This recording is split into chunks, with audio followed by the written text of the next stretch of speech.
Chapter 3 Mahavagga Pabagga Sutta. King Bimbisara, feeling interested in Buddha, tries to tempt him with wealth, but is mildly rebuked by Buddha. I will praise an ascetic life such as the clearly seeing Buddha led, such as he thinking over it, approved of as an ascetic life. This house life is pain, the seat of impurity, and an ascetic life is an open-air life, so considering he embraced an ascetic life. Leading an ascetic life, he avoided with his body sinful deeds, and having, also, abandoned sin in words, he cleansed his life. Buddha went to Rajagaha. He entered the Garibhaga in Magadha for alms with a profusion of excellent signs. Bimbisara, standing in his palace, saw him, and seeing him endowed with these signs, he spoke these words: Attend ye to this man, he is handsome, great, clean, he is both endowed with good conduct, and he does not look before him further than a distance of a plough. With downcast eyes, thoughtful, this one is not like those of low caste. Let the king's messengers run off, and ask, Where is the bhikkhu going? The king's messengers followed after him, and said, Where is the bhikkhu going, where will he reside? Going begging from house to house, watching the door of the senses, well restrained, he quickly filled his bowl, conscious, thoughtful. Wandering about in search of alms, having gone out of town, the sage repaired to the mountain Pandava. It must be there he lives.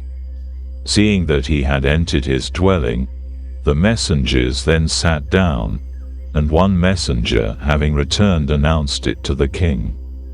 This bhikkhu, O great king, is sitting on the east side of Pandava, like a tiger, like a bull, like a lion in a mountain cave. Having heard the messenger's words, the Khattiya in a fine chariot hastening went out to the Pandava mountain. Having gone as far as the ground was practicable for a chariot, the Khattiya, after alighting from the chariot and approaching on foot, having come up to him, seated himself. Having sat down, the king then exchanged the usual ceremonious greetings with him, and after the complimentary talk he spoke these words: Thou art both young and delicate, a lad in his first youth, possessed of a fine complexion, like a high-born Khattiya. I will ornament the army house, and at the head of the assembly of chiefs, Naga, give thee wealth. Enjoy it and tell me thy birth, when asked. Buddha: Just beside Himavanta, O king, there lives a people endowed with the power of wealth, the inhabitants of Kosala. They are Adikas by family, Sakyas by birth. From that family I have wandered out, not longing for sensual pleasures. Seeing misery in sensual pleasures, and considering the forsaking of the world as happiness, I will go and exert myself. In this my mind delights. Padhana Sutta. Mara tries to tempt Buddha, but disappointed is obliged to withdraw. To me, whose mind was intent upon exertion near the river Neringara, having exerted myself, and given myself to meditation for the sake of acquiring Nibbana, came Namukhi speaking words full of compassion. Thou art lean, ill-favored, death is in thy neighborhood. 1,000th part of thee is the property of death, only 1 part belongs to life. Living life, O thou venerable one, is better. Living thou wilt be able to do good works. When thou livest a religious life, and feedest the sacrificial fire, manifold good works are woven to thee. What dost thou want with exertion? Difficult is the way of exertion, difficult to pass, difficult to enter upon. Saying these verses, Mara stood near Buddha. To Mara, thus speaking, Buddha said this: O thou friend of the indolent, thou wicked one, for what purpose hast thou come here? Even the least good work is of no use to me. And what good works are required, Mara ought to tell. I have faith and power, and understanding is found in me. While thus exerting myself, why do you ask me to live? This burning wind will dry up even the currents of the rivers. Should it not by degrees dry up my blood, while I am exerting myself? While the blood is drying up, the bile and the phlegm are dried up. While the flesh is wasting away, the mind gets more tranquil, and my attention, understanding, and meditation get more steadfast. While I am living thus, after having felt the extreme sensations, my mind does not look for sensual pleasures. Behold a being's purity. Lust thy first army is called, discontent thy second, thy third is called hunger and thirst, thy fourth desire. Thy fifth is called sloth and drowsiness, thy sixth cowardice, thy seventh doubt, thy eighth hypocrisy and stupor, gain, fame, honor, and what celebrity has been falsely obtained, and he who exalts himself and despises others. This, O Narmuki, is thine, the Black One's, fighting army. None but a hero conquers it, and after conquering it obtains joy. Woe upon life in this world! Death in battle is better for me than that I should lie defeated. Plunged into this world, some ascetics and Brahmins are not seen, and they do not know the way in which the virtuous walk. Seeing on all sides an army arrayed, and Mara on his elephant, I am going out to do battle, that he may not drive me away from my place. This army of thine, which the world of men and gods cannot conquer, I will crush with understanding as one crushes an unbaked earthen pot with a stone. Having made my thought subject to me and my attention firm, I shall wander about from kingdom to kingdom, training disciples extensively.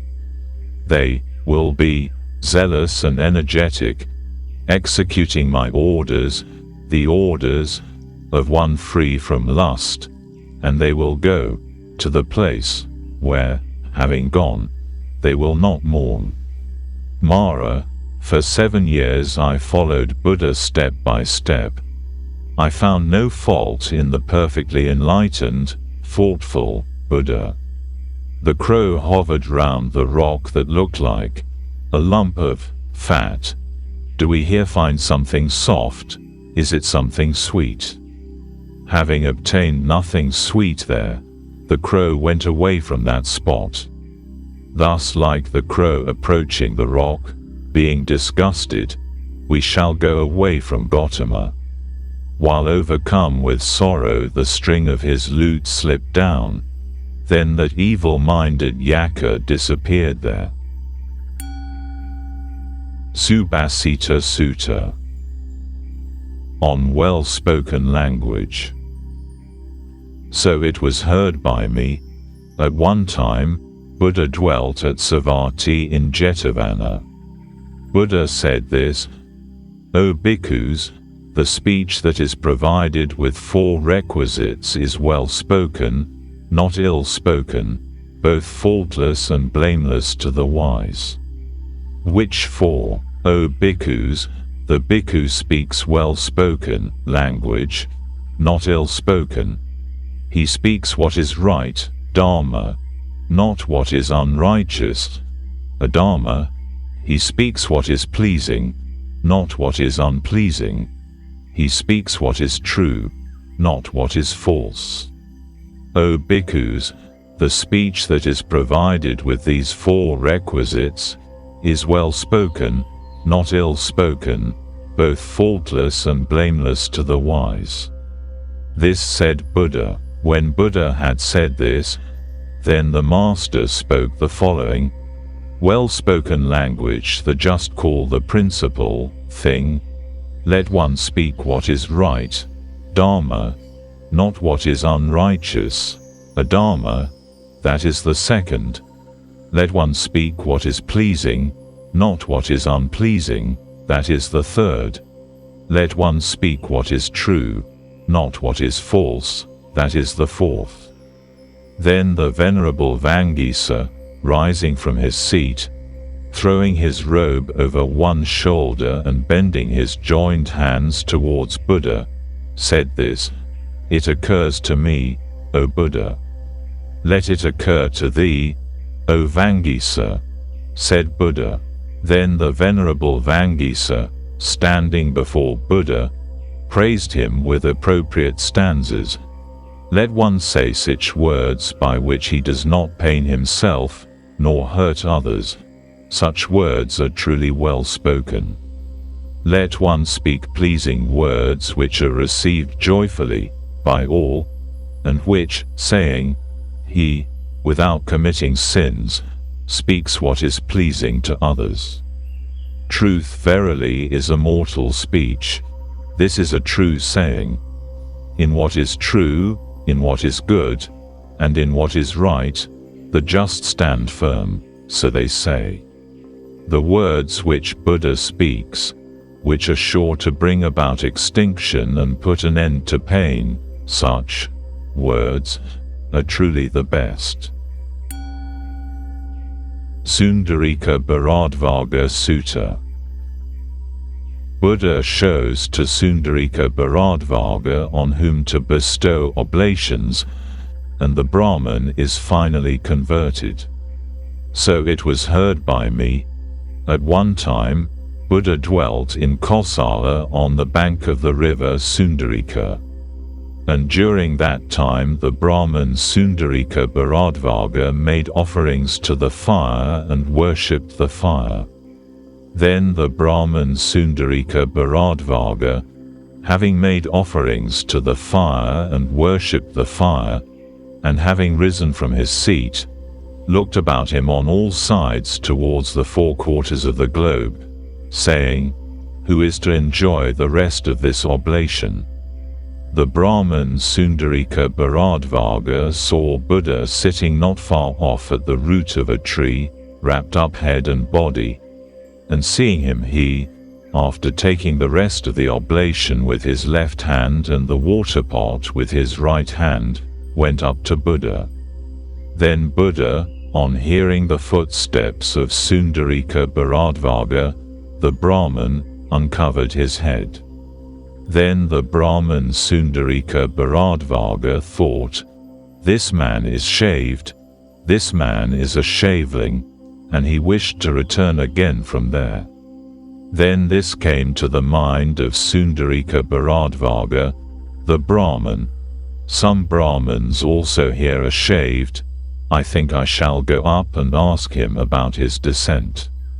Then the Brahman Sundarika Bharadvaja went up to Buddha, and having gone up he said this, Of what family art thou?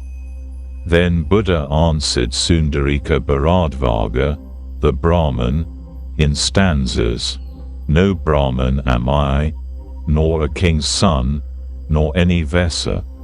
Having thoroughly observed the class of common people, I wander about the world reflectingly, possessing nothing. Dressed in a monastic and houseless I wander about, with my hair cut off, calm, not intermixing with people in this world. Thou askest me an unseasonable question about my family, O Brahman. Sundarika Bharadvaja, Sir, Brahmins together with Brahmins ask truly, art thou a Brahman? Buddha, if thou sayest, I am a Brahman, and callest me no Brahman, then I ask thee about the Saviti that consists of 3 padas and 24 syllables. Sundarika Bharadvaja, for what reason did the Isis, men, Kshatriyas, Brahmins make offerings to the gods abundantly in this world? Buddha, he who, perfect and accomplished at the time of offering, obtains the ear of one or the other god, he will succeed, so I say. Surely his offering will bear fruit, so said the Brahman, because we saw such an accomplished man. For by not seeing such as you, somebody else will enjoy the oblation. Buddha, therefore, O Brahman, as you have come here to ask for something, ask. Perhaps thou mightest here find one that is calm, without anger, free from pain, free from desire, one with a good understanding. Sundarika Bharadvaja, I delight in offering, O Gautama, I desire to make an offering, but I do not understand it. Do thou instruct me, tell me in what case the offering succeeds. Buddha said, therefore, O Brahman, lend me thy ear, I will teach thee the Dharma. Do not ask about descent, but ask about conduct. From wood, it is true, fire is born. Likewise, a firm sage, although belonging to a low family, may become noble, when restrained from sinning by humility. He who is subdued by truth, endowed with temperance, accomplished, leading a religious life, on such a one in due time people should bestow oblations. Let the Brahman who has good works in view offer.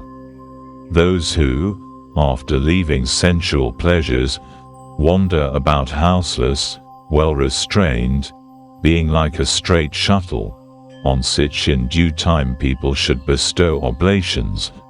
Let the Brahman who has good works in view offer. Those whose passions are gone, whose senses are well composed, who are liberated like the moon out of the grasp of Rahu, on such in due time people should bestow oblations. Let the Brahman who has good works in view offer. Those who wander about in the world without clinging to anything, always thoughtful, having left selfishness, on such in due time people should bestow oblations. Let the Brahman who has good works in view offer. He who, after leaving sensual pleasures, wanders about victorious, he who knows the end of birth and death, who is perfectly happy, parinibhuta, calm like a deep water, Buddha deserves the oblation. He who, after leaving sensual pleasures, wanders about victorious, he who knows the end of birth and death, who is perfectly happy, parinibhuta, calm like a deep water, Buddha deserves the oblation. Just with the just and far from the unjust, Buddha is possessed of infinite understanding, undefiled both in this world and in the other, Buddha deserves the oblation. He in whom there lives no deceit, no arrogance, he who is free from cupidity, free from selfishness, free from desire, who has banished anger, who is calm, the Brahman who has removed the taint of grief, Buddha deserves the oblation. He who has banished every resting place of the mind, he for whom there is no grasping, he who covets nothing either in this world or in the other, Buddha deserves the oblation. He who is composed, who has crossed over the stream of existence, and knows the Dharma by taking the highest view of it. He whose passions are destroyed, who is wearing the last body, Buddha deserves the oblation. He whose passion for existence and whose harsh talk are destroyed, are perished, and therefore exist not, he the accomplished and in every respect liberated Buddha deserves the oblation. He who has shaken off all ties, for whom there are no ties, who amongst arrogant beings is free from arrogance, having penetrated pain together with its domain and subject, Buddha deserves the oblation. He who, without giving himself up to desire, sees seclusion, that is Nibbana, who has overcome the view that is to be taught by others, to whom there are no objects of sense whatever, Buddha deserves the oblation. He to whom all dharmas of every description, after he has penetrated them, are destroyed, are perished, and therefore exist not, he who is calm, liberated in the destruction of attachment, that is Nibbana, Buddha deserves the oblation. He who sees the destruction of bond and birth, who has totally evaded the path of passion, who is pure, faultless, spotless, undepraved, Buddha deserves the oblation. He who does not measure himself by himself, who is composed, upright, firm, without desire, free from harshness, free from doubt, Buddha deserves the oblation. He to whom there is no cause of folly, who has a supernatural insight in all dharmas, who wears the last body, and who has acquired perfect enlightenment, the highest, the blessed, for him. Thus the Yaka's purification takes place. Sundarika Bharadvaja, may my offering be a true offering, because I met with such a one out of the accomplished. Brahman is my witness, may Buddha accept me, may Buddha enjoy my oblation. Buddha, what is obtained by stanzas is not to be enjoyed by me. This is not the custom of the clearly seeing, O Brahman. Buddhas reject what is obtained by stanzas. While the Dharma exists, O Brahman, this is the practice of the Buddhas. With other food and drink must thou serve one that is perfect, a great sage, whose passions are destroyed, and whose misbehavior has ceased, for this is a field for one who looks for good works. Sundarika Bharadvaja, good, O Buddha, then I should like to know, who will enjoy a gift from one like me, and whom I shall seek at the time of sacrifice, as one worthy of offerings, after having accepted thy doctrine.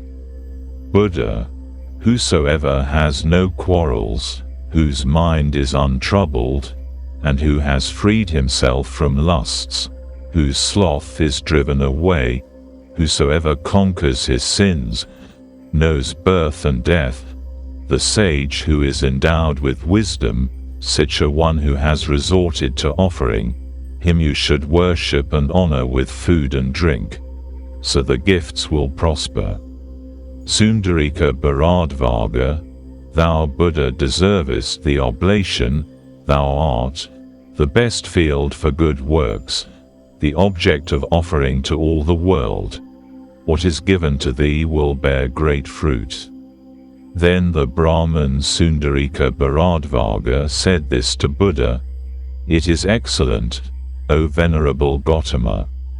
It is excellent, O Venerable Gautama, as one raises what has been overthrown, or reveals what has been hidden, or tells the way to him who has gone astray, or holds out an oil lamp in the dark that those who have eyes may see the objects. Even so by the Venerable Gautama in manifold ways the Dharma has been illustrated. I take refuge in the Venerable Gautama, in the Dharma, and in the assembly of bhikkhus, I wish to receive the robe and the orders from the Venerable Gautama. The Brahmin Sundarika Bharadvaja received the Pabhaga from Buddha, and he received also the Upasampada, and the Venerable Bharadvaja, having lately received the Upasampada, leading a solitary, retired, strenuous, ardent, energetic life, lived after having in a short time in this existence by his own understanding ascertained and possessed himself of that highest perfection of a religious life for the sake of which men of good family rightly wander away from their houses to a houseless state. Birth had been destroyed, a religious life had been led, what was to be done had been done, there was nothing else to be done for this existence, so he perceived, and the Venerable Bharadvaja became one of the Arahats. Magga Sutta. Buddha, on being asked, tells Magga of those worthy of offerings and the blessing of offering. So it was heard by me, at one time, Buddha dwelt at Rajagaha, in the mountain called the Vulture's Peak. Then the young man Magga went to Buddha, and having gone to him he talked pleasantly with him, and after having had some pleasant, remarkable conversation with him he sat down apart. Sitting down apart, the young man Magga spoke this to Buddha: O Venerable Gautama, I am a liberal giver, bountiful, suitable to beg of. Justly I seek for riches, and having sought for riches justly, I give out of the justly obtained and justly acquired riches to 1, to 2, to 3, to 4, to 5, to 6, to 7, to 8, to 9, to 10, to 20, to 30, to 40, to 50, to 100, I give still more. I should like to know, O Venerable Gautama, whether I, while so giving, so offering, produce much good. Certainly, O young man, dost thou in so offering produce much good. He, O young man, who is a liberal giver, bountiful, suitable to beg of, and who justly seeks for riches, and having sought for riches justly, gives out of his justly obtained and justly acquired riches to 1, to 2, to 3, to 4, to 5, to 6, to 7, to 8, to 9, to 10, to 20, to 30, to 40, to 50, to 100, and gives still more, produces much good. Then the young man Magga addressed Buddha in stanzas. I ask the Venerable Gautama, the bountiful, so said the young man Magga, wearing the yellow robe, wandering about houseless. He who is a householder, suitable to beg of, a donor, who, desirous of good, offers having what is good in view, and giving to others in this world food and drink, where, that is on whom bestowed, will the oblation of such an offer prosper. He who is a householder, suitable to beg of, a donor, O Magga, so said Buddha, who, desirous of good, offers having what is good in view, and giving to others in this world food and drink, such a one will prosper with those worthy of offerings. He who is a householder, suitable to beg of, a donor, so said the young man, who, desirous of good, offers having what is good in view, and giving to others in this world food and drink, tell me, I being such a one, O Buddha, of those worthy of offerings. Buddha, those indeed who wander about in the world without clinging to anything and without possessing anything, perfect, self-restrained, on such in due time people should bestow oblations. Let the Brahmin who has good works in view, offer. Those who have cut through all bonds and fetters, who are subdued, liberated, free from pain, and free from desire, on such in due time people should bestow oblations.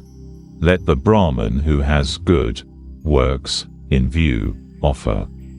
Those who are released from all bonds, who are subdued, liberated, free from pain, and free from desire, on such in due time people should bestow oblations.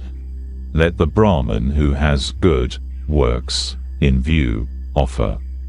Those who, having forsaken both passion and hatred and folly, have destroyed their desires and lead a religious life, on such in due time people should bestow oblations. Let the Brahman who has good works in view offer. Those in whom there lives no deceit, no arrogance, who are free from cupidity, free from selfishness, free from desire, on such in due time people should bestow oblations. Let the Brahman who has good works in view offer. Those indeed who, without being lost in desire, after crossing the stream of existence, wander about free from selfishness, on such in due time people should bestow oblations. Let the Brahman who has good works in view offer. Those in whom there is no desire for anything in the world, nor for existence after existence here or in the other world, on such in due time people should bestow oblations. Let the Brahman who has good works in view offer. Those who, after leaving sensual pleasures, wander about houseless, well restrained, being like a straight shuttle, on such in due time people should bestow oblations. Let the Brahman who has good works in view offer. Those whose passions are gone, whose senses are well composed, who are liberated like the moon out of the grasp of Rahu, on such in due time people should bestow oblations. Let the Brahman who has good works in view offer. Those who are calm, whose passions are gone, who are without anger, and for whom there is no transmigration after having left here, on such in due time people should bestow oblations. Let the Brahman who has good works in view offer. Those who, after leaving birth and death altogether, have conquered all doubt, on such in due time people should bestow oblations. Let the Brahman who has good works in view offer. Those who wander about in the world with themselves for a light, not possessed of anything, in every respect liberated, on such in due time people should bestow oblations. Let the Brahman who has good works in view offer. Those who in this world rightly understand this is the last birth, there is no rebirth, on such in due time people should bestow oblations. Let the Brahman who has good works in view offer. He who is accomplished and delights in meditation, thoughtful, possessed of thorough enlightenment, a refuge for many, on such a one in due time people should bestow oblations. Let the Brahman who has good works in view offer. Certainly my question was not in vain. Buddha has told me of those worthy of offerings. For thou truly knowest this in this world, as surely to thee this Dharma is known. He who is a householder, suitable to beg of, a donor, so said the young man Magga, who, desirous of good, offers having what is good in view, and giving to others in this world food and drink. Tell me, I being such a one, O Buddha, of the blessing of offering. Offer, O Magga, so said Buddha, and while offering make calm thy mind in all things. The object of the one that offers is the oblation. Standing fast in this he leaves hatred behind. Such a one whose passion is gone will repress hatred, cultivating an unbounded friendly mind. Continually strenuous night and day he will spread infinite goodness through all regions. Magga, who prospers, who is liberated and who is bound?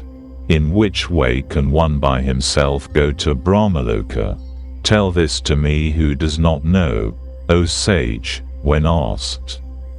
Buddha is indeed my witness that Brahman is seen by me today, for thou art to us equal to Brahman. This is the truth. How can one attain Brahmaloka, O thou glorious one? He who offers the threefold blessing of oblation, O Magga, so said Buddha, such a one will prosper with those worthy of offerings. So, having offered properly, he who is suitable to beg of attains Brahmaloka, so I say. This having been said, Magga the young man spoke as follows to Buddha: Excellent, O Venerable Gautama. Excellent, O Venerable Gautama.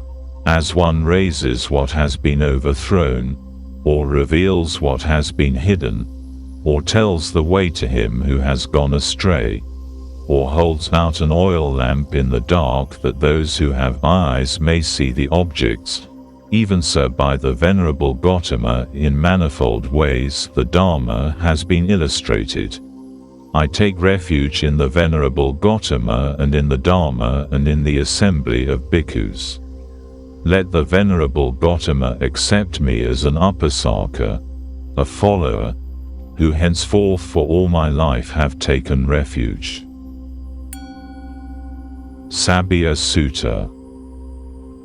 Sabbaya, the wanderer, goes to the 6 famous teachers of his time to have his questions answered, but not having his doubts solved, he repairs to Gautama and asks him how one is to behave to become a Brahman, a ascetic, a Nahataka, a Ketagina, a Kusala, a Pandita, a sage, a Vedagu, an Anavadita, a Dhira, an Agoniya, a Satya, an Arya, a Karanavat, a wanderer. Buddha answers his questions, and Sabbaya finally receives the robe and the orders from Buddha. So it was heard by me. At one time Buddha dwelt at Rajagaha, in Velavana, in Kalandakanivarpa. And at that time questions were recited to Sabbaya, the wanderer, wandering mendicant, by an old benevolent deity.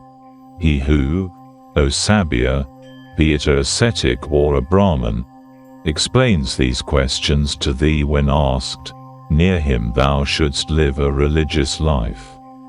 Then Sabbaya, the wanderer, having learnt the questions from that deity, went to whatever ascetics and Brahmins there were that had an assembly of bhikkhus, a crowd of followers, and were well-known teachers, famous leaders, considered excellent by the multitude, as Purana Kassapa, Makali Gosala, Agita Kesakambali, Pakuda Kakayana, Sangaya Balathaputta, and Nigantha Nataputta. Those he went to, and after going to them, he asked the questions. They, being asked the questions by Sabbaya, the wanderer, did not succeed in answering them, and not succeeding, they showed wrath and hatred and discontent, and they also in return put questions to Sabbaya, the wanderer. Then this came to the mind of Sabbaya, the wanderer: whatever ascetics and Brahmins there are that have an assembly of bhikkhus, a crowd of followers, and are well-known teachers, famous leaders, considered excellent by the multitude, as Purana Kassapa, Makali Gosala, Agita Kesakambali, Pakuda Kakayana, Sangaya Balathaputta, and Nigantha Nataputta, they, being asked questions by me, did not succeed in answering them. And not succeeding, they showed wrath and hatred and discontent, and they also in return put questions to me in this matter. Surely I think I shall go back to what I have left, and enjoy sensual pleasures. Then this came to the mind of Sabya, the wanderer. This ascetic Gautama has both an assembly of bhikkhus and a crowd of followers, and is a well-known teacher, a famous leader, considered excellent by the multitude. Surely I think I shall go to ascetic Gautama and ask these questions. Then this came to the mind of Sabya, the wanderer. Whatever ascetics and Brahmins there are that are decayed, old, aged, advanced in years, having reached old age, experienced elders, long ordained, having assemblies of bhikkhus, crowds of followers, being teachers well-known, famous leaders, considered excellent by the multitude, as Purana Kassapa, Makali Gosala, Agita Kesakambali, Pakuda Kakayana, Sangaya Balathaputta, and Nigantha Nataputta, they, being asked questions by me, did not succeed in answering them. And not succeeding, they showed wrath and hatred and discontent, and they also in return put questions to me in this matter. I should like to know whether ascetic Gautama being asked these questions will be able to explain them to me. For ascetic Gautama is both young by birth and new in ascetic life. Then this came to the mind of Sabya, the wanderer. Ascetic Gautama is not to be slighted because he is young. Even if the ascetic is young, yet he is mighty and powerful. Surely I think I shall go to ascetic Gautama and ask these questions. Then Sabya, the wanderer, went on a journey to Rajagaha, and wandering on his journey in regular order he came to Rajagaha, in Vilavana, in Kalandakanivarpa, to Buddha, and having come to Buddha he talked pleasantly with him. And after having had some pleasant and remarkable conversation with him he sat down apart. Sitting down apart, Sabya, the wanderer, spoke to Buddha in stanzas. Anxious and doubtful I have come, so said Sabya, longing to ask questions. Do thou put an end to these doubts when ask these questions by me, in regular order, and rightly explain them to me. Thou hast come from afar, O Sabya, so said Buddha, longing to ask questions. I shall put an end to those doubts when ask those questions by thee, in regular order, and rightly I shall explain them to thee.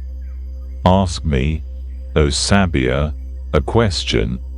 Whatsoever thou wishest in thy mind, that question I will explain, and put an end to thy doubt. Then this came to the mind of Sabya, the wanderer. It is marvelous, it is wonderful indeed, the reception which I did not get from other ascetics and Brahmins has been given me by Gautama. So saying he glad, rejoicing, delighted, and highly elated asked Buddha a question. What should a man, necessarily, have obtained that people may call him a bhikkhu? So said Sabya, how may they call him compassionate, and how subdued? How can he be called enlightened? Buddha asked about this. Do thou, Buddha, explain it to me. He who by the path he has himself made, O Sabya, so said Buddha, has attained to perfect happiness, who has conquered doubt, who lives after having left behind both gain and goods, who has destroyed rebirth, he is a bhikkhu. always resigned and attentive, he will not hurt anyone in all the world, the ascetic who has crossed the stream of existence and is untroubled, for whom there are no desires, he is compassionate. He whose senses are trained internally and externally in all the world, he who after penetrating this and the other world longs for death, being trained, he is subdued. Whosoever, after having considered all times, kappa, the revolution, samsara, both the vanishing and reappearance of beings, is free from defilement, free from sin, is pure, and has obtained destruction of birth, him they call enlightened, Buddha. Then Sabya, the wanderer, having approved of and rejoiced at the words of Buddha, glad, rejoicing, delighted, highly elated, asked Buddha another question. What should a man, necessarily, have obtained that people may call him a Brahmin? So said Sabya, and how may they call him a ascetic? And how a Nahataka, how can he be called a Naga? Asked about this, do thou Buddha explain it to me. He who, after removing all sins, O Sabya, so said Buddha, is immaculate, well composed, firm-minded, perfect after crossing the samsara, such an independent one is called a Brahman. He who is calm, having left behind good and evil, free from defilement, having understood this and the other world, and conquered birth and death, such a one is called a ascetic by being so. Whosoever, after having washed away all sins internally and externally in all the world, does not enter time amongst gods and men who are subject to time, him they call a Nahataka, the cleansed. He who does not commit any crime in the world, who, after abandoning all bonds and fetters, clings to nothing, being liberated, such a one is called a Naga, the sinless, by being so. Then Sabya, the wanderer, having approved of and rejoiced at the words of Buddha, glad, rejoicing, delighted, highly elated, further asked Buddha a question. Whom do the Buddhas call a Ketagina? So said Sabya, how can they call anyone a Kusala? And how a Pandita, how can he be called a sage? Asked about this, do thou Buddha explain it to me. He who, after examining all regions, O Sabya, so said Buddha, the divine and the human, and Brahman's region, is delivered from the radical bond of all regions, such a one is called a Ketagina, he who has conquered the regions, by being so. He who, after examining all treasures, the divine and the human, and Brahman's treasure, is delivered from the radical bond of all treasures, such a one is called a Kusala, happy, by being so. He who, after examining both kinds of senses, internally and externally, is endowed with a clear understanding and has conquered evil and good, Kanhasaka, such a one is called a Pandita, wise, by being so. He who, having understood the Dharma of the just and the unjust, internally and externally, in all the world, is to be worshipped by gods and men, he, after breaking through the net of ties, is called a sage. Then Sabya, the wanderer, having approved of and rejoiced at the words of Buddha, glad, rejoicing, delighted, highly elated, further asked Buddha a question. What should one, necessarily, have obtained that people may call him Vedagu? So said Sabya, and how may they call him a Navadita? And how Varyavat, how does one become Aganya? Asked about this, do thou, O Buddha, explain it to me. He who, having conquered all sensations, O Sabya, so said Buddha, which are known to ascetics and to Brahmins, is free from passion for all sensations. He is Vedagu, having passed sensation, after conquering all sensation. He who, having seen the delusion of name and form, internally and externally, the root of sickness, and is delivered from the radical bond of all sickness, such a one is called Anavadita, the well-informed, by being so. He who is disgusted in this world with all sins, is strong after conquering the pain of hell, is strong and powerful, such a one is called Dhira, by being so. He whose bonds are cut off internally and externally, the root of ties, who is delivered from the radical bond of all ties, such a one is called Aganya, the high-bred, by being so. Then Sabya, the wanderer, having approved of and rejoiced at the words of Buddha, glad, rejoicing, delighted, highly elated, further asked Buddha a question. What should a man, necessarily, have obtained that people may call him a Satya? So said Sabya, how may they call him an Arya? And how a Karanavat, how may he become a wanderer? Asked about this, do thou, O Buddha, explain it to me. Whosoever, after having heard and understood every Dharma in the world, O Sabya, so said Buddha, whatsoever is wrong and whatsoever is blameless, is victorious, free from doubt, liberated, free from pain in every respect, him they call a Satya, the learned in the revelation. Whosoever, after having cut off passions and desires, is wise and does not, again, enter the womb, having driven away the threefold sign, the mud, of lust, and who does not, again, enter time, the kappa, him they call an Arya, the noble.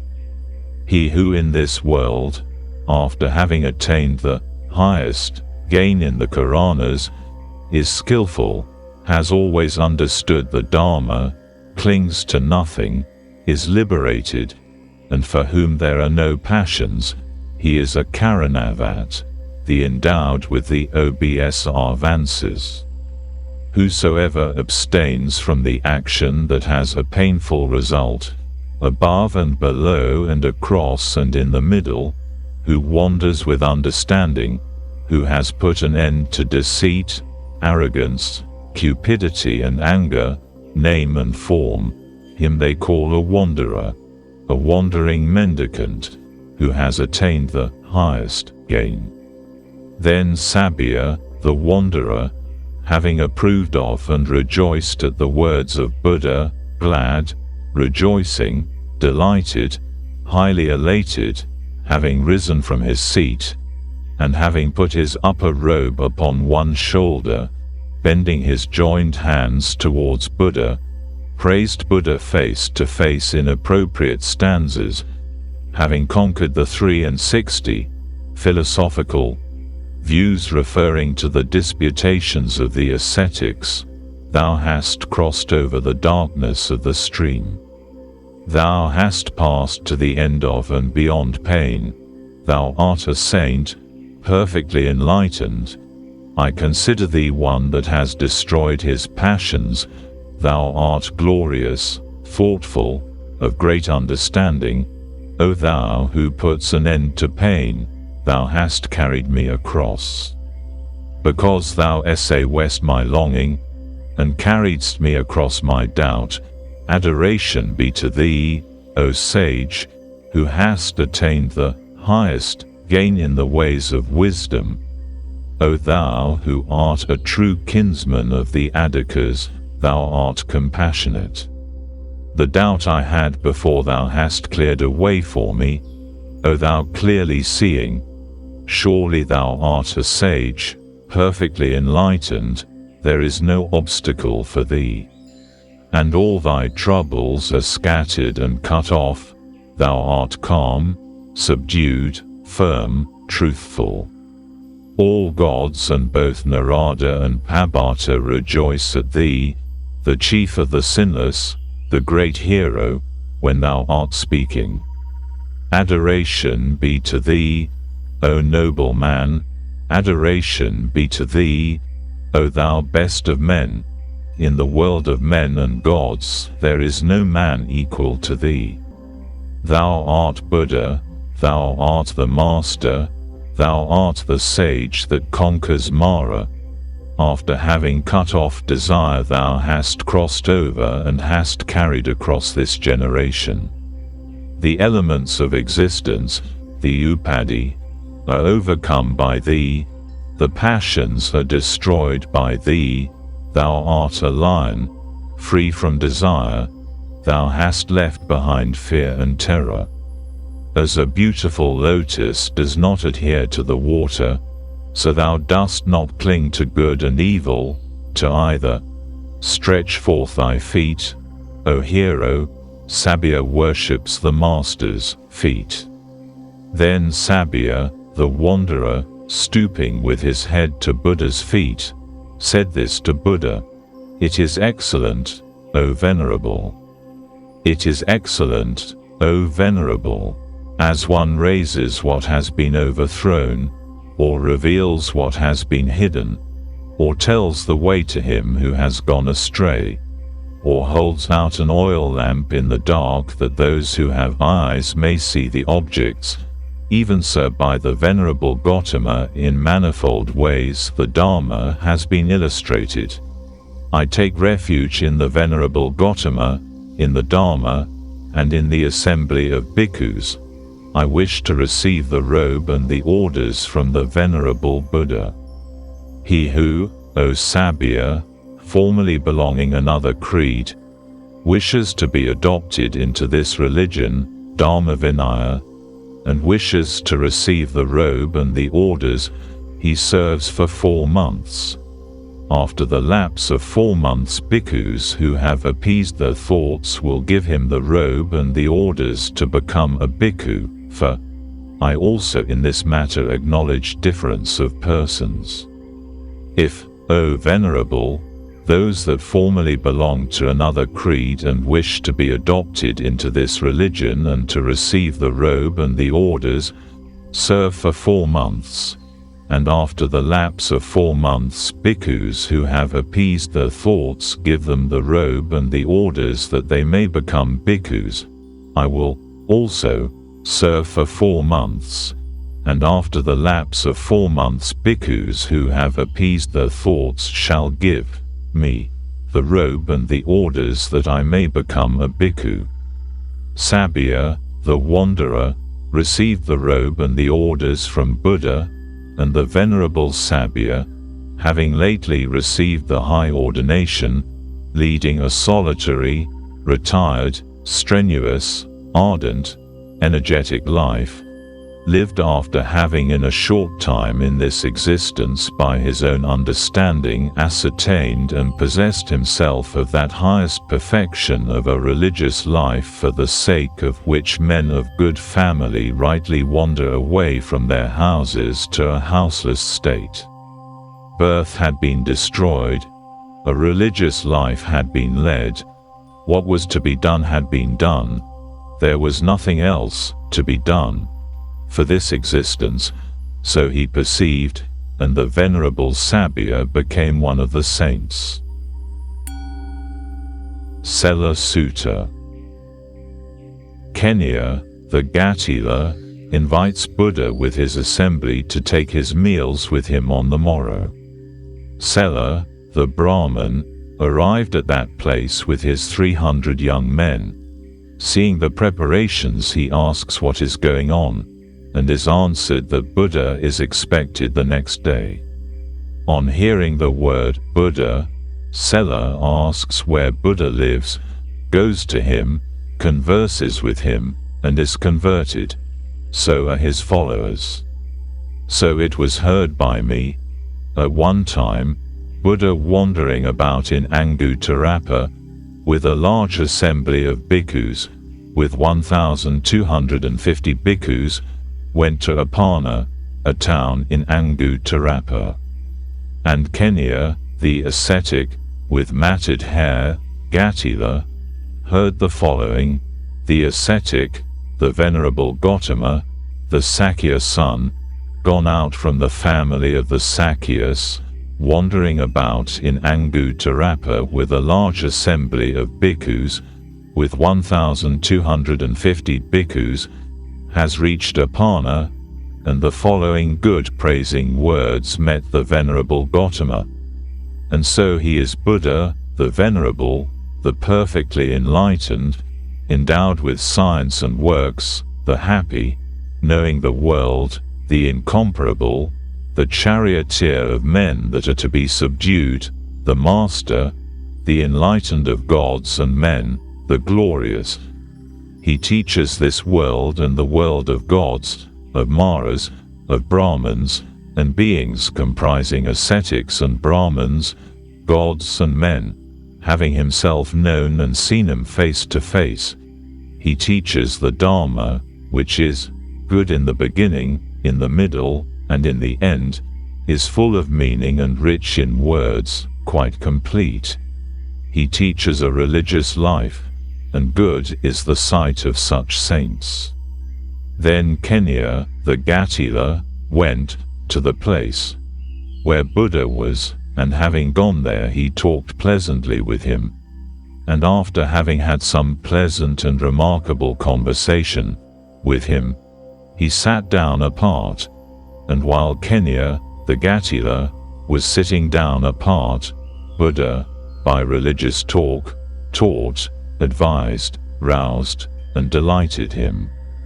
Then Kenya, the Gatila, having been taught, advised, roused, and delighted by Buddha through religious talk, said this to Buddha: "Let the venerable Gautama accept my food tomorrow, together with the assembly of bhikkhus." This having been said, Buddha answered Kenya, the Gatila, "Large, O Kenya, is the assembly of bhikkhus, 1,250 bhikkhus, and thou art intimate with the Brahmins." A second time Kenya, the Gatila, said this to Buddha: "Although, O venerable Gautama, the assembly of bhikkhus is large, 1,250 bhikkhus, and I am intimate with the Brahmins, let the venerable Gautama accept my food tomorrow, together with the assembly of bhikkhus." A second time Buddha said this to Kenya, the Gatila: "Large, O Kenya, is the assembly of bhikkhus, 1,250 bhikkhus, and thou art intimate with the Brahmins." A third time Kenya, the Gatila, said this to Buddha: "Although, O venerable Gautama, the assembly of bhikkhus is large, 1,250 bhikkhus, and I am intimate with the Brahmins, yet let the venerable Gautama accept my food tomorrow, together with the assembly of bhikkhus." Buddha assented by being silent. Then Kenya, the Gatila, having learned the assent of Buddha, after rising from his seat went to his hermitage, and having gone there he addressed his friends and servants, his relatives and kinsmen, as follows: "Let my venerable friends and servants, relatives and kinsmen hear me. The ascetic Gautama has been invited by me to take his food with me tomorrow, together with the assembly of bhikkhus. Wherefore you must render me bodily service. Surely, O venerable one," so saying the friends and servants, relatives and kinsmen of Kenya, the Gatila, complying with his request, some of them dug fireplaces, some chopped firewood, some washed the vessels, some placed water pots, some prepared seats. Kenia, the Gatila, on the other hand, himself provided a circular pavilion. At that time the Brahman Sela lived at Aparna, perfect in the three Vedas, vocabulary, Ketubah, etymology, Itihasa as the fifth, versed in meter, a grammarian, one not deficient in popular controversy and the signs of a great man. He taught 300 young men the hymns. At that time Kenia, the Gatila, was intimate with the Brahman Sela. Then the Brahman Sela, surrounded by 300 young men, walking on foot, arrived at the place where the hermitage of Kenia, the Gatila, was. And the Brahman Sela saw the Gatilas in Kenia's hermitage, some of them digging fireplaces, some chopping firewood, some washing the vessels, some placing water pots, some preparing seats, and Kenia, the Gatila, on the other hand, himself providing a circular pavilion. Seeing Kenia, the Gatila, he said, "This is the venerable Kenia to celebrate the marriage of a son or the marriage of a daughter, or is there a great sacrifice at hand, or has Bimbisara, the king of Magadha, who has a large body of troops, been invited for tomorrow, together with his army? I am not to celebrate the marriage of a son or the marriage of a daughter, nor has Bimbisara, the king of Magadha, who has a large body of troops, been invited for tomorrow, together with his army, yet a great sacrifice of mine is at hand." The ascetic Gautama, the Sakya son, gone out from the Sakya family, wandering about in Angutarapa with a large assembly of bhikkhus, 1,250 bhikkhus, has reached Aparna, and the following good praising words met the Venerable Gautama. And so he is Buddha, the Venerable, the perfectly enlightened, endowed with science and works, the happy, knowing the world, the incomparable, the charioteer of men that are to be subdued, the master, the enlightened of gods and men, the glorious. He has been invited by me for tomorrow, together with the assembly of bhikkhus. Didst thou say that he is a Buddha, O Venerable Kenia? Yes, I say, O Venerable Sela, that he is a Buddha. Didst thou say that he is a Buddha, O Venerable Kenia? Yes, I say, O Venerable Sela, that he is a Buddha.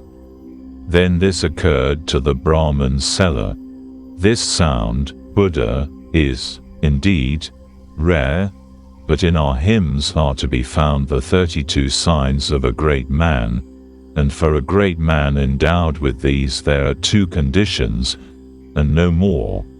If he lives in a house he is a king, a universal king, a just religious king, a lord of the 4-cornered earth, a conqueror, one who has obtained the security of his people, and is possessed of the 7 gems.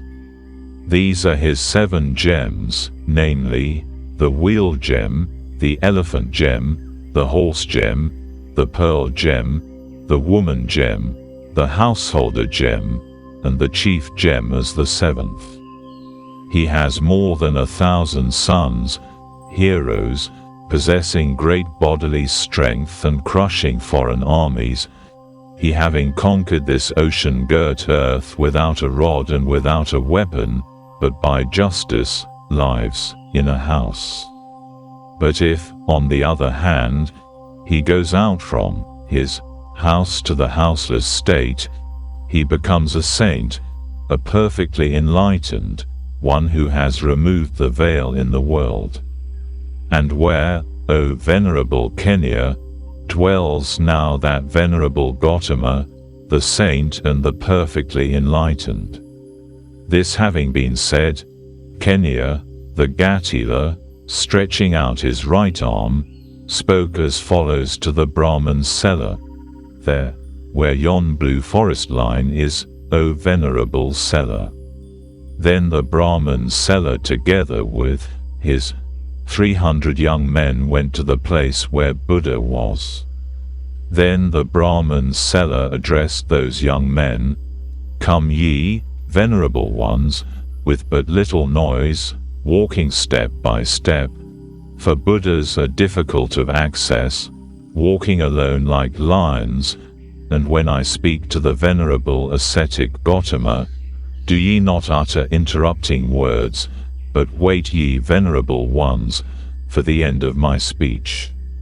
Then the Brahman's seller went to the place where Buddha was, and having gone there he talked pleasantly with Buddha, and after having had some pleasant and remarkable conversation with him, he sat down apart, and while sitting down apart, seller, the Brahman, looked for the 32 signs of a great man on the body of Buddha.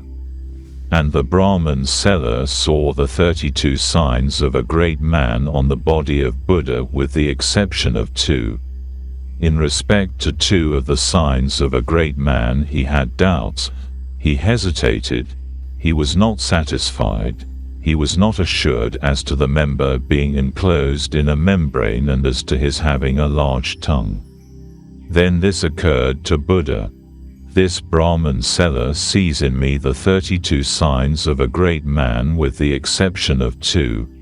In respect to 2 of the signs of a great man he has doubts, he hesitates, he is not satisfied, he is not assured as to the member being enclosed in a membrane, and as to my having a large tongue."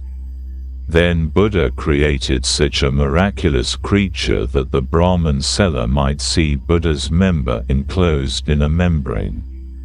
Then Buddha, having put out his tongue, touched and stroked both his ears, touched and stroked both nostrils, and the whole circumference of his forehead he covered with his tongue. Then this occurred to the Brahman's seller: "The ascetic Gautama is endowed with the 32 signs of a great man, with them all, not with only some of them, and yet I do not know whether he is a Buddha or not. I have heard old and aged Brahmins, teachers and their previous teachers, say that those who are saints and perfectly enlightened manifest themselves when their praise is uttered. I think I shall praise the ascetic Gautama face to face in suitable stanzas." Then the Brahman seller praised Buddha face to face in suitable stanzas: "Thou hast a perfect body, thou art resplendent, well born, of beautiful aspect, thou hast a golden color, O Buddha, thou hast very white teeth, thou art strong. All the signs that are for a well-born man, they are on thy body, the signs of a great man. Thou hast a bright eye, a handsome countenance, thou art great, straight, majestic, thou shinest like a sun in the midst of the assembly of the ascetics. Thou art a bhikkhu of a lovely appearance, thou hast a skin like gold. What is the use of being an ascetic to thee who art possessed of the highest beauty? Thou deservest to be a king of universal kings, a ruler of the four-cornered earth, a conqueror, a lord of the Jambu Grove, the India. Khatyas and wealthy kings are devoted to thee. Rule, O Gautama, as a king of kings, a leader of men. I am a king, O seller, so said Buddha, an incomparable, religious king, Dharmarajan, with justice, Dharmina, I turn the wheel, a wheel that is irresistible. Thou acknowledgest thyself to be perfectly enlightened Buddha, so said Seller, the Brahman, an incomparable, religious king. With justice I turn the wheel, so thou sayest, O Gautama. Who is thy general, who is thy disciple, who is the successor of the master, who is to turn after thee the wheel of religion turned by thee? The wheel turned by me, O seller, so said Buddha, the incomparable wheel of religion, Sariputta, is to turn after me, he taking after Buddha. What is to be known is known by me. What is to be cultivated is cultivated by me. What is to be left is left by me. Therefore I am a Buddha, O Brahman. Subdue thy doubt about me. Have faith in me, O Brahman. Difficult to obtain is the sight of Buddhas repeatedly. Of those whose manifestation is difficult for you to obtain in the world repeatedly, I am, O Brahman, a perfectly enlightened, an incomparable physician, most eminent, matchless, a crusher of Mara's army. Having subjected all enemies, I rejoice secure on every side. Seller, O venerable ones, pay attention to this. As the clearly seeing Buddha says, so it is. He is a physician, a great hero, and roars like a lion in the forest. Who, having seen him, the most eminent, the matchless, the crusher of Mara's army, is not appeased, even if he be of black origin. He who likes me, let him follow after me. He who does not like me, let him go away. I shall at once take the orders in the presence of him of excellent understanding, that is Buddha. The followers of Seller, if this doctrine of the perfectly enlightened pleases thee, we also shall take the orders in the presence of him of excellent understanding. These 300 Brahmins asked with clasped hands to be admitted into the order. We want to cultivate a religious life, O Buddha, in thy presence. A religious life is well taught by me, O Seller, so said Buddha, an instantaneous, an immediate life, in which it is not in vain to become an ascetic to one who learns in earnest. Then the Brahman Seller together with his assembly took the robe and the orders in the presence of Buddha. Then Kenya, the Gatila, by the expiration of that night, having provided in his hermitage nice hard food and soft food, let Buddha know the time of the meal.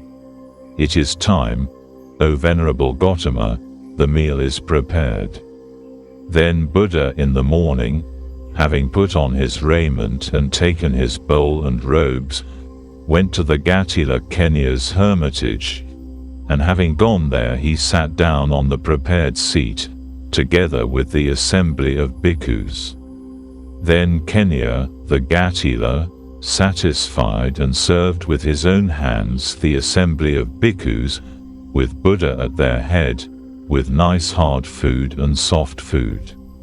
Then Kenya, the Gatila, having gone up to Buddha who had finished eating and had taken his hand out of the bowl, took a low seat and sat down apart, and while Kenya, the Gatila, was sitting down apart, Buddha delighted him with these stanzas. The principal thing in sacrifice is the sacred fire, the principal thing amongst the hymns is the Saviti, the king is the principal amongst men, and the sea the principal amongst waters, Nadinam. Amongst the stars the moon is the principal thing, the sun is the principal thing amongst the burning objects, amongst those that wish for good works and make offerings the assembly, Samga, indeed is the principal. Then Buddha, having delighted Kenya, the Gatila, with these stanzas, rose from his seat and went away. Then the venerable Seller together with his assembly leading a solitary, retired, strenuous, ardent, energetic life, lived after having in a short time in this existence by his own understanding ascertained and possessed himself of that highest perfection of a religious life for the sake of which men of good family rightly wander away from their houses to a houseless state. Birth had been destroyed, a religious life had been led, what was to be done had been done. There was nothing else to be done for this existence, so he perceived, and the venerable seller together with his assembly became one of the saints. Then the venerable seller together with his assembly went to Buddha, and having gone to him, he put his upper robe on one shoulder, and bending his joined hands towards Buddha he addressed him in stanzas. Because we took refuge in thee on the 8th day previous to this, O thou clearly seeing, in 7 nights, O Buddha, we have been trained in thy doctrine. Thou art Buddha, thou art the Master, thou art the sage that conquered Mara, thou hast, after cutting off the affections, crossed over the stream of existence, and taken over these beings. The elements of existence, upadhi, have been overcome by thee, the passions have been destroyed by thee, thou art a lion not seizing on anything, thou hast left behind fear and danger. These 300 bhikkhus stand here with clasped hands. Stretch out thy feet, O hero, let the Nagas worship the Master's feet. Sala Sutta. Life is short, all mortals are subject to death, but knowing the terms of the world the wise do not grieve, and those who have left sorrow will be blessed. Without a cause and unknown is the life of mortals in this world, troubled and brief, and combined with pain. For there is not any means by which those that have been born can avoid dying. After reaching old age there is death, of such a nature are living beings. As ripe fruits are early in danger of falling, so mortals when born are always in danger of death. As all earthen vessels made by the potter end in being broken, so is the life of mortals.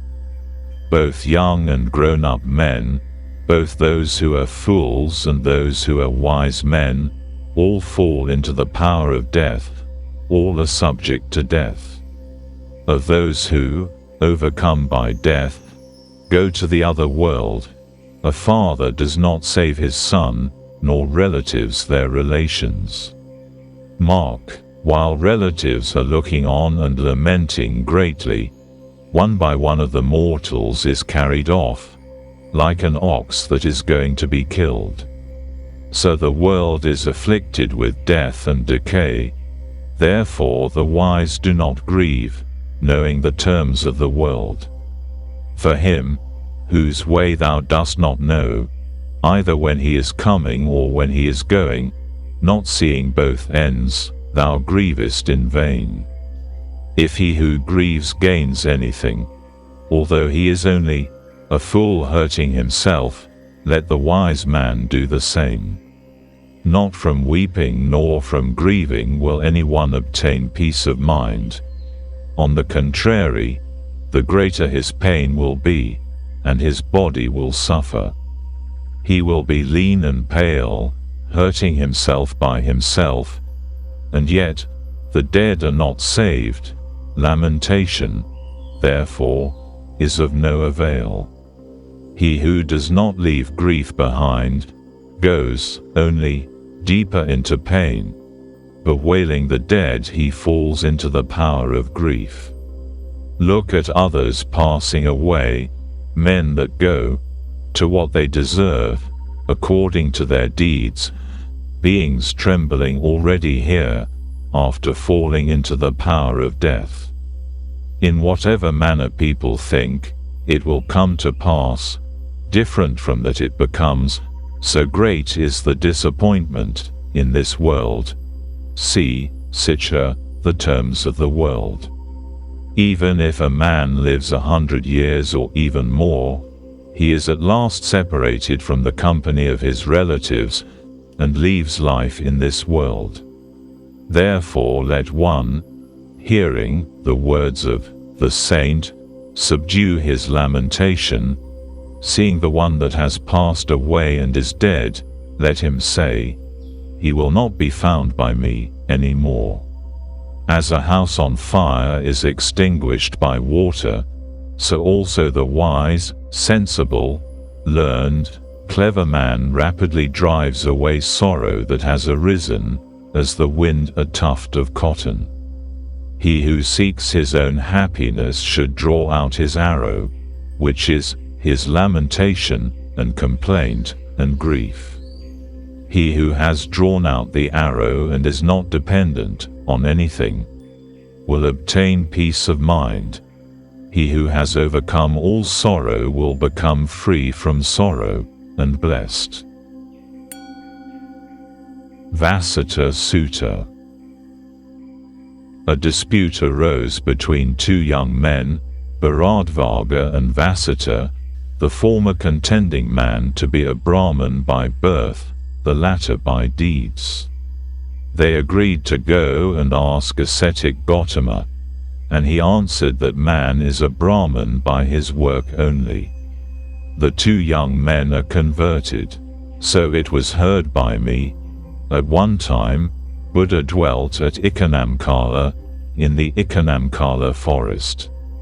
At that time many distinguished, wealthy Brahmins lived at Ikanamkala, as the Brahman Kamkan, the Brahman Taruka, the Brahman Pokarasati, the Brahman Ganasoni, the Brahman Todaya, and other distinguished, wealthy Brahmins.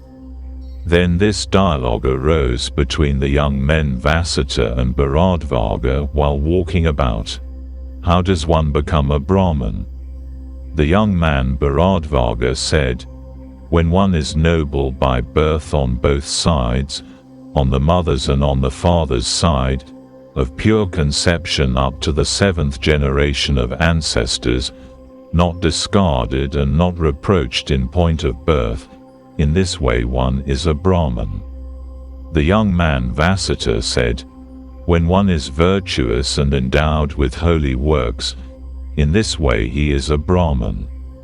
Neither could the young man Bharadvaja convince the young man Vasita, nor could the young man Vasita convince the young man Bharadvaja. Then the young man Vasita addressed the young man Bharadvaja, O Bharadvaja, this ascetic Gautama, the Sakya son, gone out from the Sakya family, dwells at Ikanamkala, in the forest of Ikanamkala, and the following good praising words met the venerable Gautama. And so he is Buddha, the venerable, the enlightened, the glorious. Let us go, O venerable Bharadvaja, let us go to the place where the ascetic Gautama is, and having gone there let us ask the ascetic Gautama about this matter, and as the ascetic Gautama replies so will we understand it. Very well, O venerable one. So the young man Bharadvaja answered the young man Vasita. Then the young men Vasita and Bharadvaja went to the place where Buddha was, and having gone, they talked pleasantly with Buddha, and after having had some pleasant and remarkable conversation with him, they sat down apart. Sitting down apart, the young man Vasita addressed Buddha in stanzas. We are accepted and acknowledged masters of the 3 Vedas. I am a pupil of Pokarasati, and this young man is the pupil of Taruka. We are accomplished in all the knowledge propounded by those who are acquainted with the 3 Vedas. We are Padakas, the versed in the meter, Vyakarnas, the grammarians, and equal to our teachers in recitation, the Gapas. We have a controversy regarding the distinctions of birth, O Gautama. Bharadvaja says, one is a Brahman by birth, and I say, by deeds. Know this, O thou clearly seeing. We are both unable to convince each other, therefore, we have come to ask thee, who art celebrated as perfectly enlightened. As people adoring the full moon worship her with uplifted clasped hands, so they worship Gautama in the world. We ask Gautama, who has come as an eye to the world, is a man a Brahman by birth, or is he so by deeds? Tell us who do not know, that we may know a Brahman. I will explain to you, O Vasita, so said Buddha, in due order the exact distinction of living beings according to species, for their species are manifold. Know ye the grass and the trees, although they do not exhibit it, the marks that constitute species are for them, and their species are manifold. Then know ye the worms, and the moths, and the different sorts of ants, the marks that constitute species are for them, and the species are manifold. Know ye also the four-footed animals, small and great, the marks that constitute species are for them, and their species are manifold. Know ye also the serpents, the long-backed snakes, the marks that constitute species are for them, and the species are manifold. Then know ye also the fish which range in the water, the marks that constitute species are for them, and their species are manifold. Then know ye also the birds that are borne along on wings and move through the air, the marks that constitute species are for them, and the species are manifold. As in these species the marks that constitute species are abundant, so in men the marks that constitute species are not abundant. Not as regards their hair, head, ears, eyes, mouth, nose, lips, or brows, nor as regards their neck, shoulders, belly, back, hip, breast, female organ, sexual intercourse, nor as regards their hands, feet, palms, nails, calves, thighs, color, or voice are their marks that constitute species as in other species. Difference there is in beings endowed with bodies, but amongst men this is not the case, the difference amongst men is nominal only. For whoever amongst men lives by cow-keeping, know this, O Vasita, he is a husbandman, not a Brahman. And whoever amongst men lives by different mechanical arts, know this, O Vasita, he is an artisan, not a Brahman. And whoever amongst men lives by trade, know this, O Vasita, he is a merchant, not a Brahman. And whoever amongst men lives by serving others, know this, O Vasita, he is a servant, not a Brahman.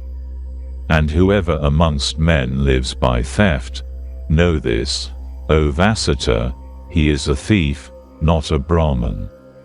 And whoever amongst men lives by archery, know this, O Vasita, he is a soldier, not a Brahman.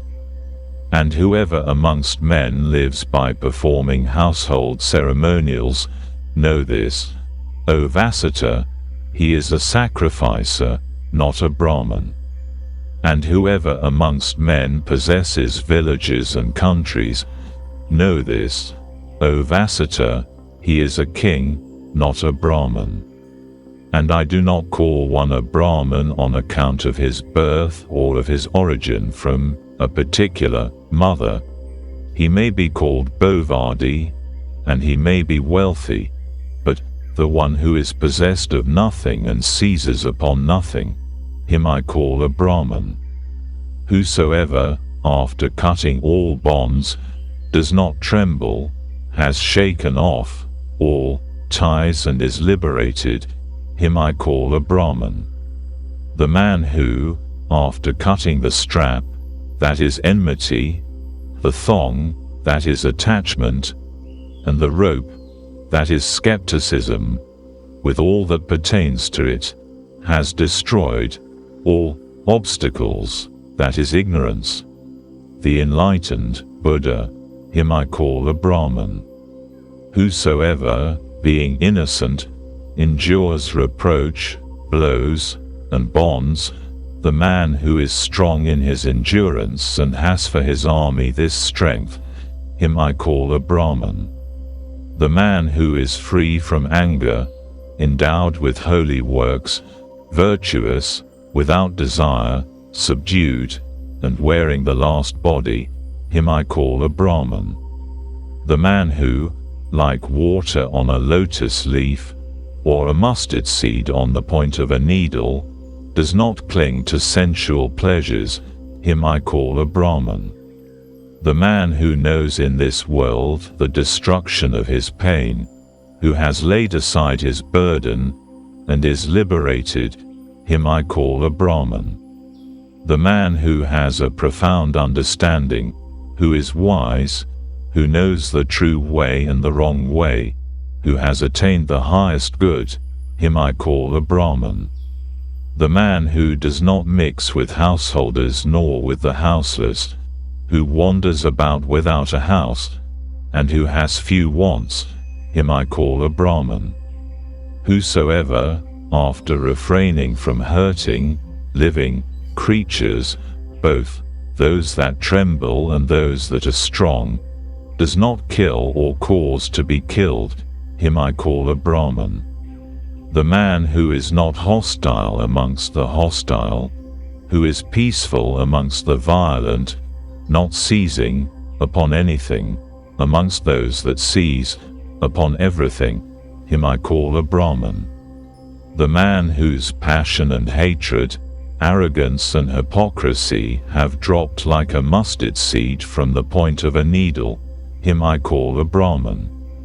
The man that utters true speech, instructive and free from harshness, by which he does not offend anyone, him I call a Brahman. Whosoever in the world does not take what has not been given to him, be it long or short, small or large, good or bad, him I call a Brahman. The man who has no desire for this world or the next, who is desireless and liberated, him I call a Brahman. The man who has no desire, who knowingly is free from doubt, and has attained the depth of immortality, him I call a Brahman. Whosoever in this world has overcome good and evil, both ties, who is free from grief and defilement, and is pure, him I call a Brahman. The man that is stainless like the moon, pure, serene, and undisturbed, who has destroyed joy, him I call a Brahman.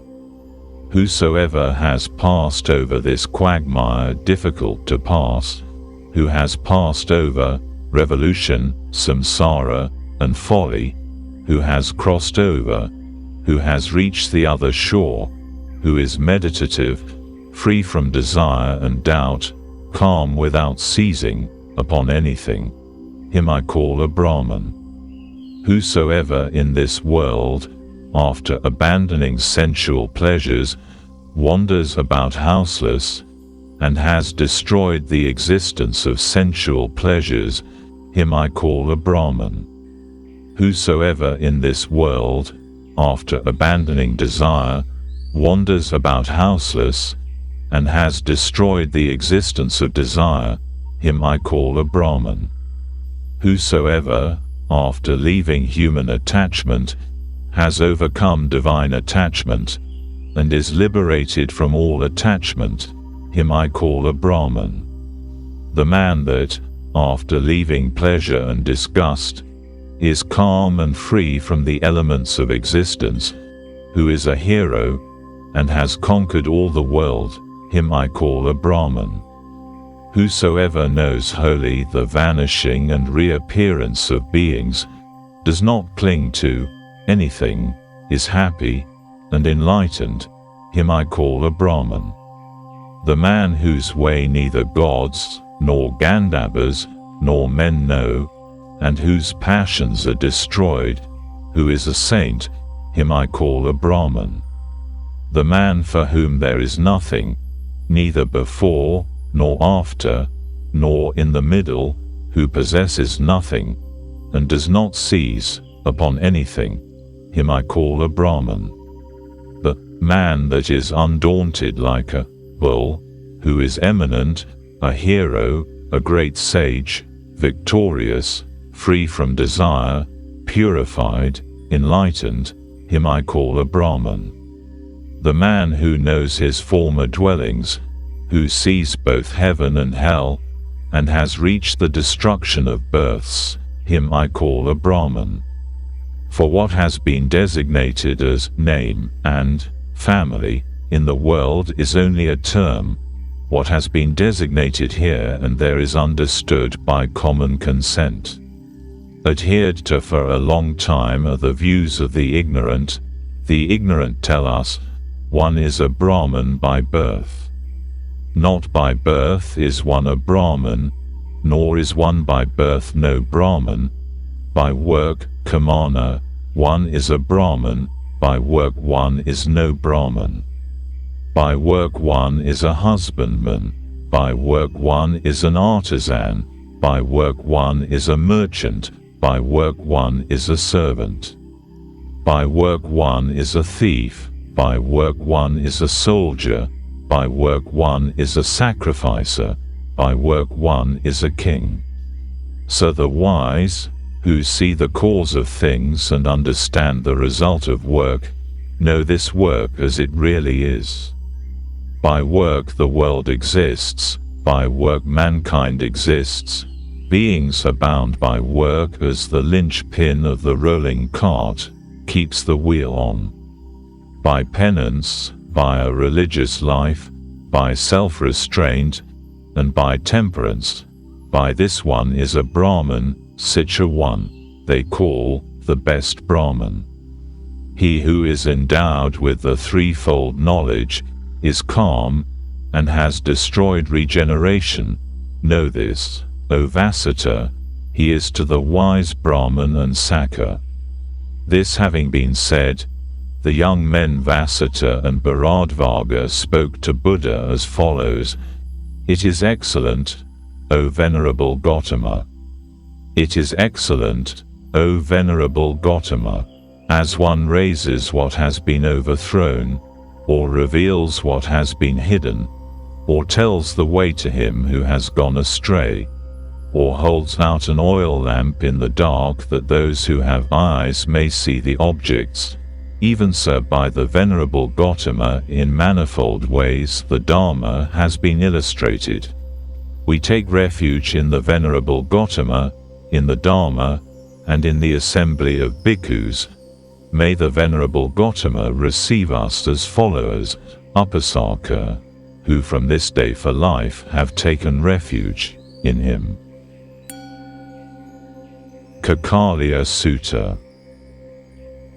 Kakaliya abuses Sariputta and Moggallana to Buddha. Therefore as soon as he has left Buddha, he is struck with boils, dies and goes to the Paduma hell, whereupon Buddha describes to the bhikkhus the punishment of backbiters in hell. So it was heard by me. At one time Buddha dwelt at Savatthi, in Jetavana, in the park of Anathapindika.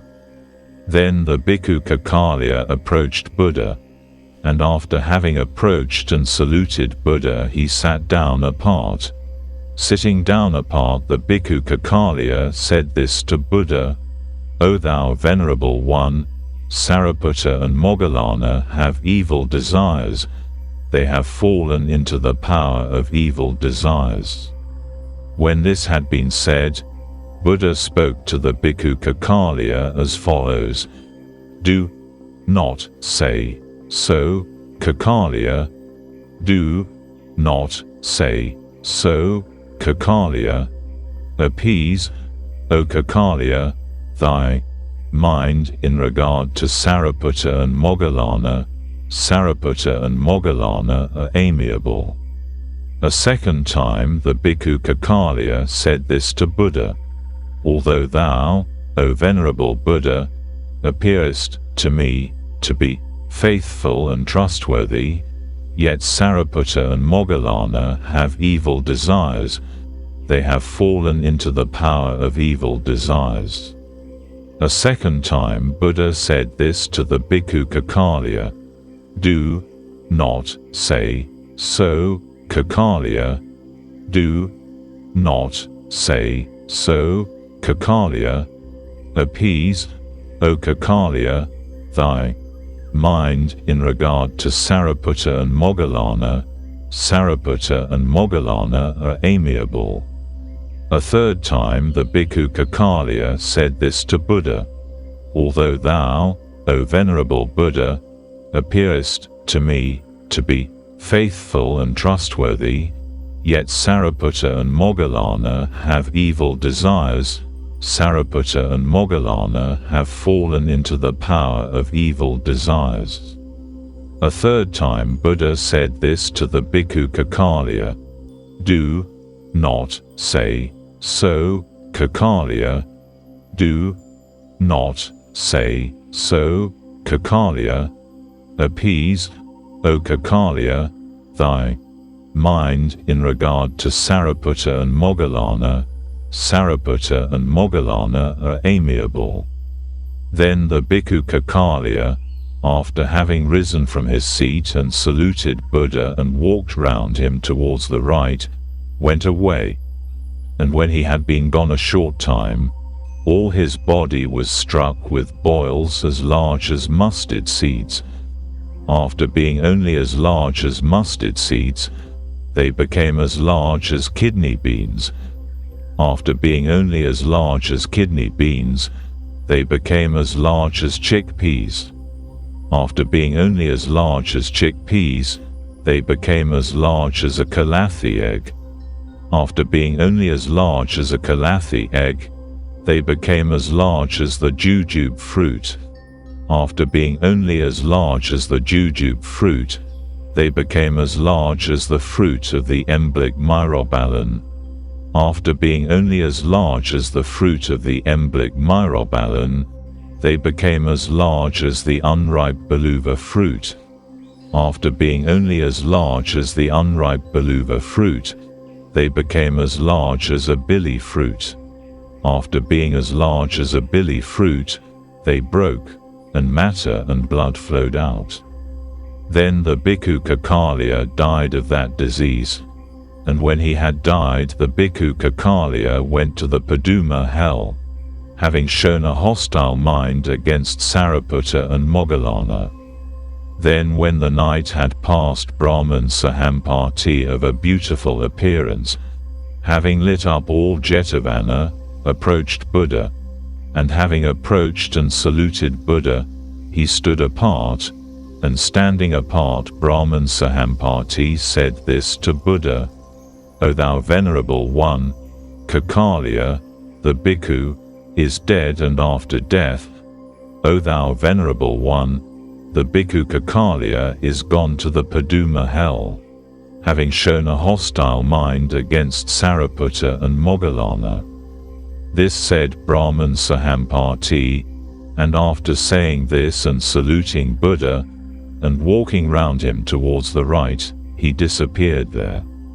Then Buddha, after the expiration of that night, addressed the bhikkhus thus: Last night, O bhikkhus, when the night had nearly passed, Brahman Sahampati of a beautiful appearance, having lit up all Jetavana, approached Buddha, and having approached and saluted Buddha, he stood apart, and standing apart Brahman Sahampati said this to Buddha: O thou venerable one, Kekalia, the bhikkhu, is dead, and after death, O thou venerable one, the bhikkhu Kekalia is gone to the Paduma hell, having shown a hostile mind against Sariputta and Moggallana.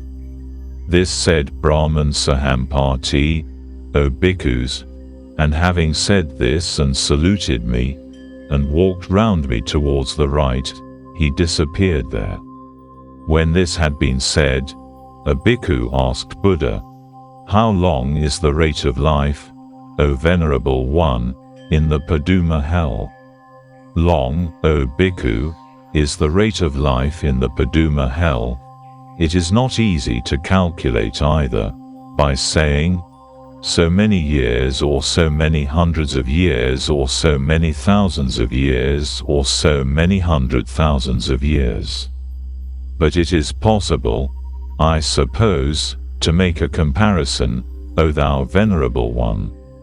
It is possible, O bhikkhu. So saying, Buddha spoke as follows: even as, O bhikkhu, if there were a kosala load of sesamum seed containing 20 karis, and a man after the lapse of every 100 years were to take from it one sesamum seed at a time, then that kosala load of sesamum seed, containing 20 karis, would, O bhikkhu, sooner by this means dwindle away and be used up than one abuddha hell. And even as 20 abuddha hells, O bhikkhu, so is one Nirabuddha hell. And even as 20 Nirabuddha hells, O bhikkhu, so is one Abhibha hell. And even as 20 Abhibha hells, O bhikkhu, so is one Ahaha hell. And even as 20 Ahaha hells, O bhikkhu, so is one Atata hell. And even as 20 Atata hells, O bhikkhu, so is one Kamuda hell. And even as 20 Kamuda hells, O bhikkhu, so is one Sogandika hell. And even as 20 Sogandika hells, O bhikkhu, so is one Upalaka hell. And even as 20 Upalaka hells, O bhikkhu, so is one Pundarika hell. And even as 20 Pundarika hells, O bhikkhu, so is one Paduma hell. And to the Paduma hell, O bhikkhu, the bhikkhu Kekalia is gone, having shown a hostile mind against Sariputta and Moggallana. This said Buddha, and having said this Buddha, the Master, furthermore spoke as follows: 2. Every man that is born, an axe is born in his mouth, by which the fool cuts himself, when speaking bad language. He who praises him who is to be blamed or blames him who is to be praised, gathers up sin in his mouth, and through that sin he will not find any joy. Trifling is the sin that consists in losing riches by dice. This is a greater sin that corrupts the mind against Buddhas.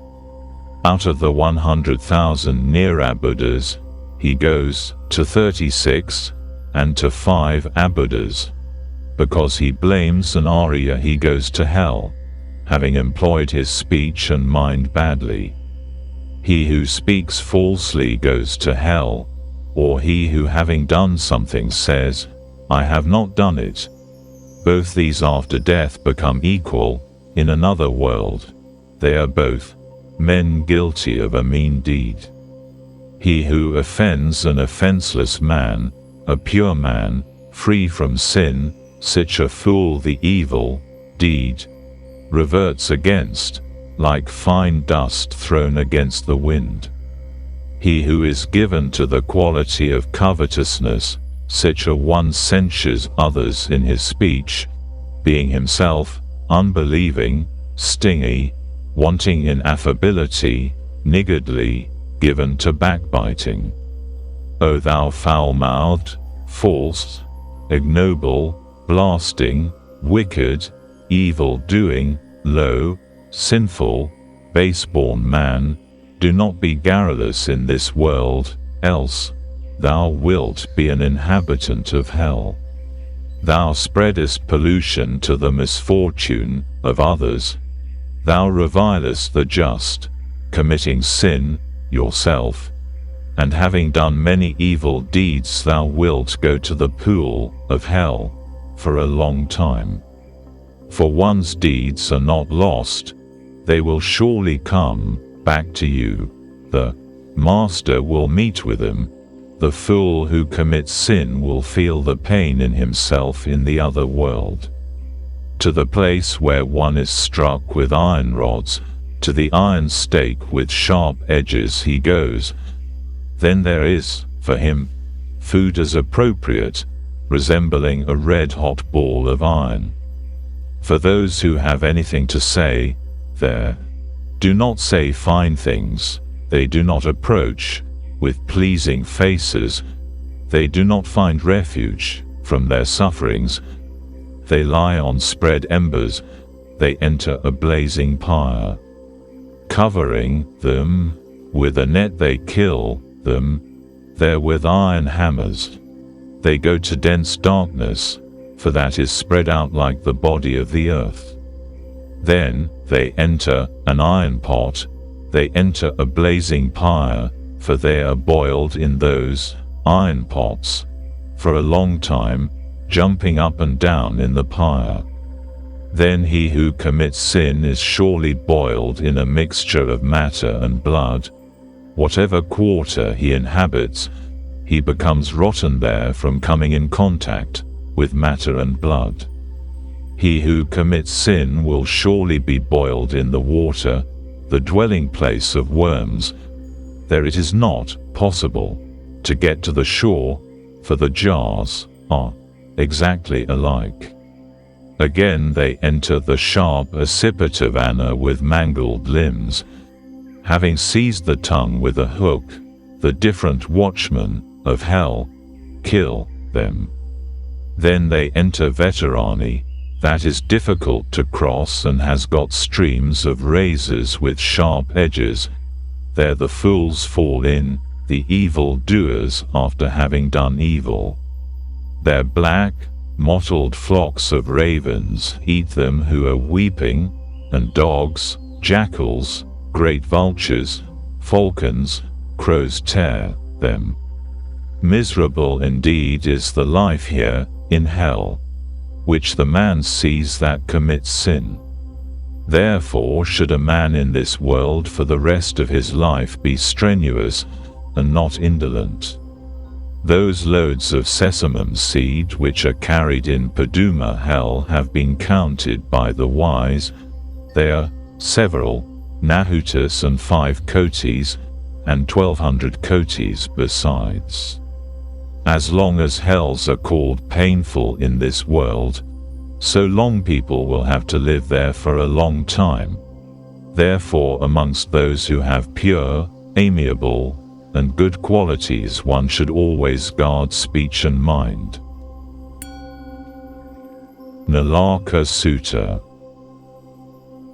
The Isi Asita, also called Kanhasiri, on seeing the gods rejoicing, asks the cause of it, and having heard that Buddha has been born, he descends from Tusi to heaven. When the Sakyas showed the child to him, he received it joyfully and prophesied about it. Buddha explains to Nalaka, the sister's son of Asita, the highest state of wisdom. The Isi Asita saw in the resting places during the day the joyful, delighted flocks of the Tadassa gods, and the gods in bright clothes, always highly praising Inda, after taking their clothes and waving them.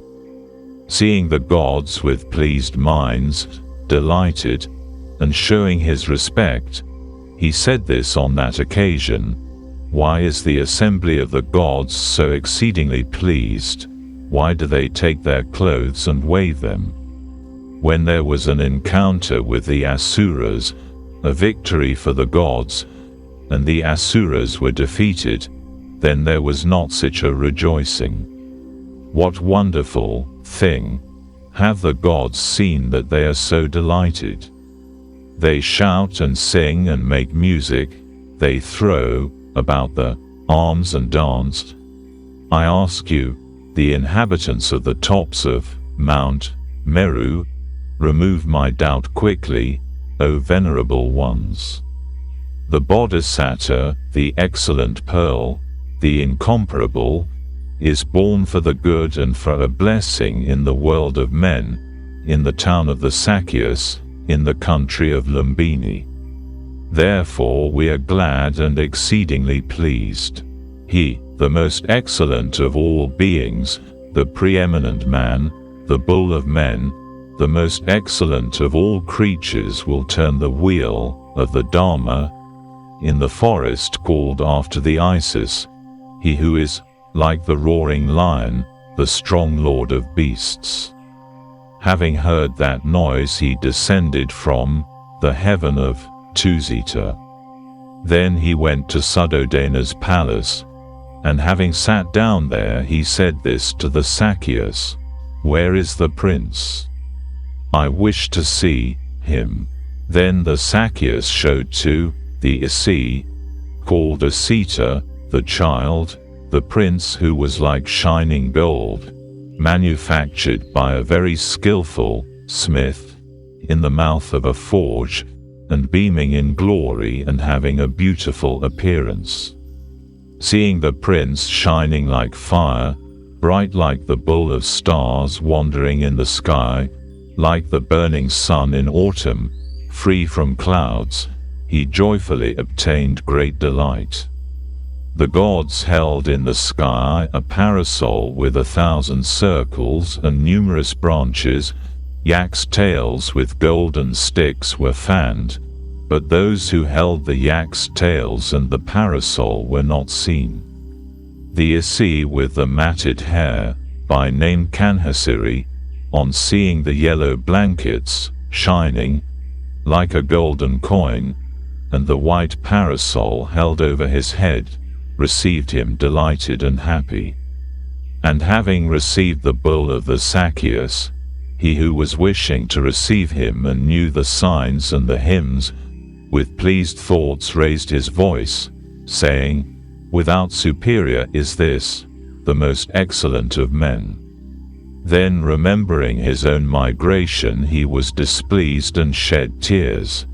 Seeing this, the Sakyas asked the weeping sage whether there would be any obstacle in the prince's path. Seeing the Sakyas displeased, the Asi said, "I do not remember anything that will be unlucky for the prince. There will be no obstacles at all for him, for this is no inferior person.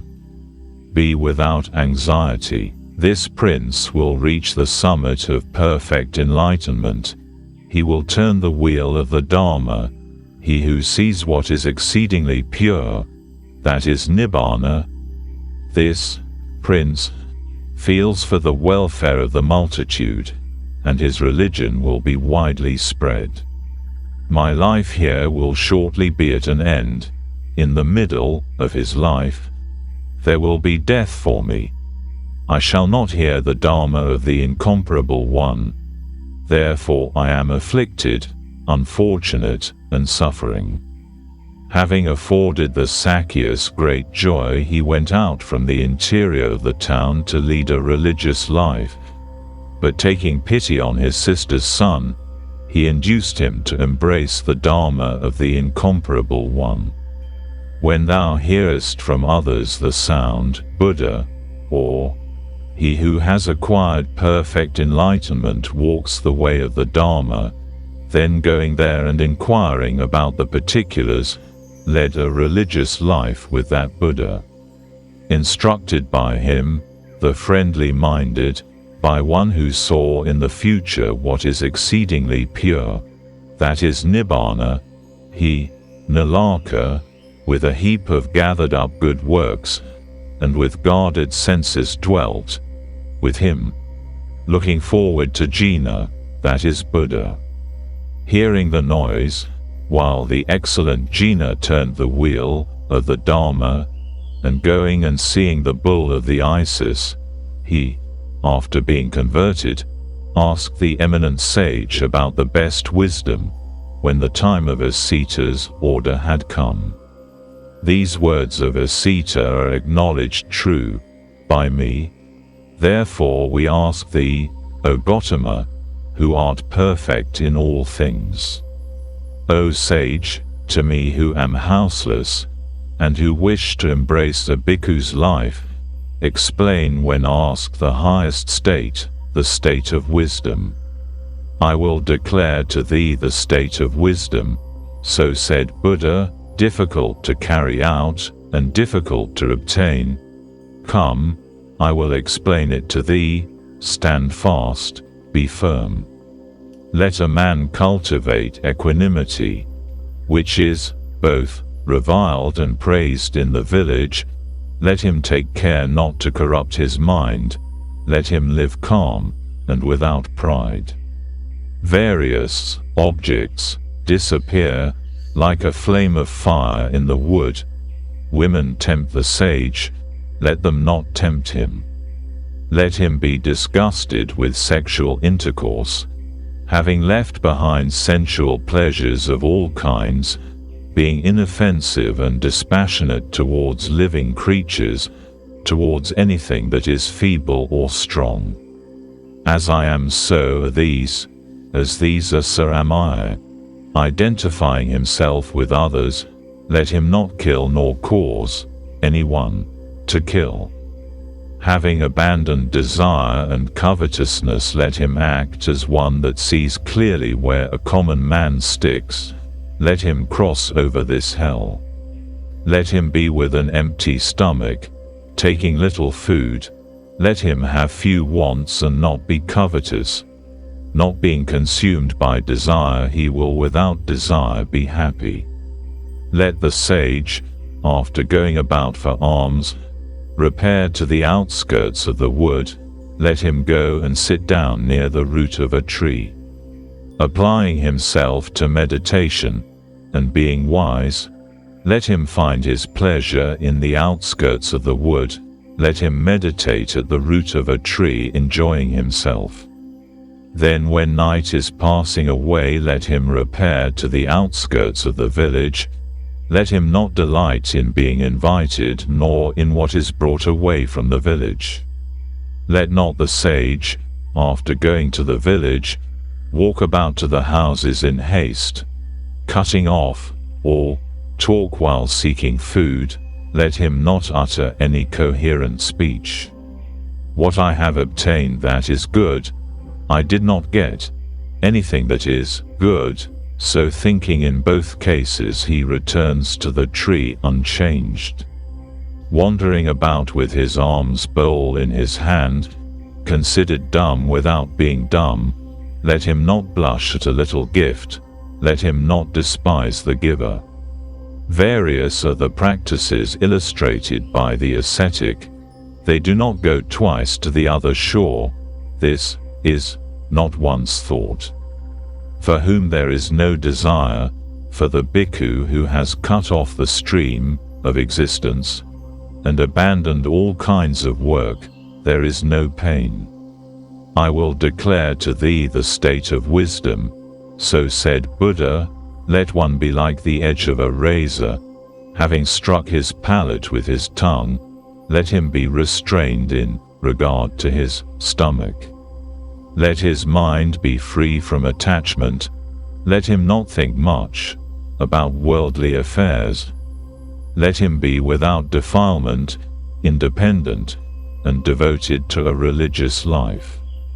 For the sake of a solitary life and for the sake of the service that is to be carried out by ascetics, let him learn, solitariness is called wisdom. Alone indeed he will find pleasure. Then he will shine through the 10 regions, having heard the voice of the wise, of the meditating, of those that have abandoned sensual pleasures. Let my adherent then still more devote himself to modesty and belief. Understand this from the waters in chasms and cracks. Noisy go the small waters, silent goes the vast ocean. What is deficient that makes a noise? What is full that is calm? The fool is like a half-filled water pot. The wise is like a full pool. When the ascetic speaks much that is possessed of good sense, he teaches the Dharma while knowing it. While knowing it he speaks much. But he who while knowing it is self-restrained, and while knowing it does not speak much, such a sage deserves wisdom, such a sage has attained to wisdom. Divyata Sutta. All pain in the world arises from upadhi, avidya, sankhara vijnana, phassa, vedana, tanha, upadana, arambha, ahara, ingita, nisaya, rupa, masadama, sukha. So it was heard by me. At one time Buddha dwelt at Savatthi in Pubbārama, Migaramata's mansion. At that time Buddha on the Uposatha day, on the 15th, it being full moon, in the evening was sitting in the open air, surrounded by the assembly of bhikkhus. Then Buddha, surveying the silent assembly of bhikkhus, addressed them as follows: whichever dharmas there are, O bhikkhus, good, noble, liberating, leading to perfect enlightenment, what is the use to you of listening to these good, noble, liberating dharmas, leading to perfect enlightenment? If, O bhikkhus, there should be people that ask so, they shall be answered thus: yes, for the right understanding of the two dharmas. Which two do you mean? I mean, this is pain. This is the origin of pain. This is one consideration. This is the destruction of pain. This is the way leading to the destruction of pain. This is the second consideration. Thus, O bhikkhus, by the bhikkhu that considers the dyad duly, is strenuous, ardent, resolute, of two fruits one fruit is to be expected, in this world perfect knowledge, or, if any of the 5 attributes still remain, the state of an anagamon, one that does not return. This said Buddha, and, when Buddha had said this, the Master further spoke: those who do not understand pain and the origin of pain, and where pain wholly and totally is stopped, and do not know the way that leads to the cessation of pain, they, deprived of the emancipation of thought and the emancipation of knowledge, are unable to put an end to samsara. They will verily continue to undergo birth and decay. And those who understand pain and the origin of pain, and where pain wholly and totally is stopped, and who know the way that leads to the cessation of pain, they, endowed with the emancipation of thought and the emancipation of knowledge, are able to put an end to samsara. They will not undergo birth and decay. Should there be a perfect consideration of the dyad in another way, if, O bhikkhus, there are people that ask so, they shall be told, there is, and how there is. Whatever pain arises is all in consequence of the upadhis, elements of existence. This is one consideration, but from the complete destruction of the upadhis, through absence of passion, there is no origin of pain. This is the second consideration. Thus, O bhikkhus, by the bhikkhu that considers the dyad duly, that is strenuous, ardent, resolute, of two fruits one fruit is to be expected, in this world perfect knowledge, or, if any of the 5 attributes still remain, the state of an anagamon, one that does not return. This said Buddha, And, when Buddha had said this, the Master further spoke, whatever pains there are in the world, of many kinds, they arise having their cause in the upadis. He who being ignorant creates upadi, that fool again undergoes pain. Therefore being wise do not create upadi, considering what is the birth and origin of pain. Should there be a perfect consideration of the dyad in another way, if, O bhikkhus, there are people that ask so, they shall be told, there is, and how there is. Whatever pain arises is all in consequence of avidya, ignorance. This is one consideration. But from the complete destruction of avidya, through absence of passion, there is no origin of pain.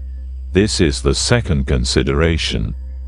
Thus, O bhikkhus, by the bhikkhu that considers the dyad duly, that is strenuous, ardent, resolute, of two fruits one fruit is to be expected.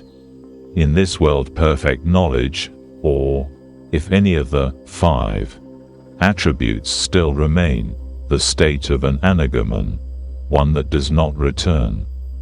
This said Buddha, and, when Buddha had said this, the Master further spoke, those who again and again go to samsara with birth and death, to existence in this way or in that way, that is the state of avidya.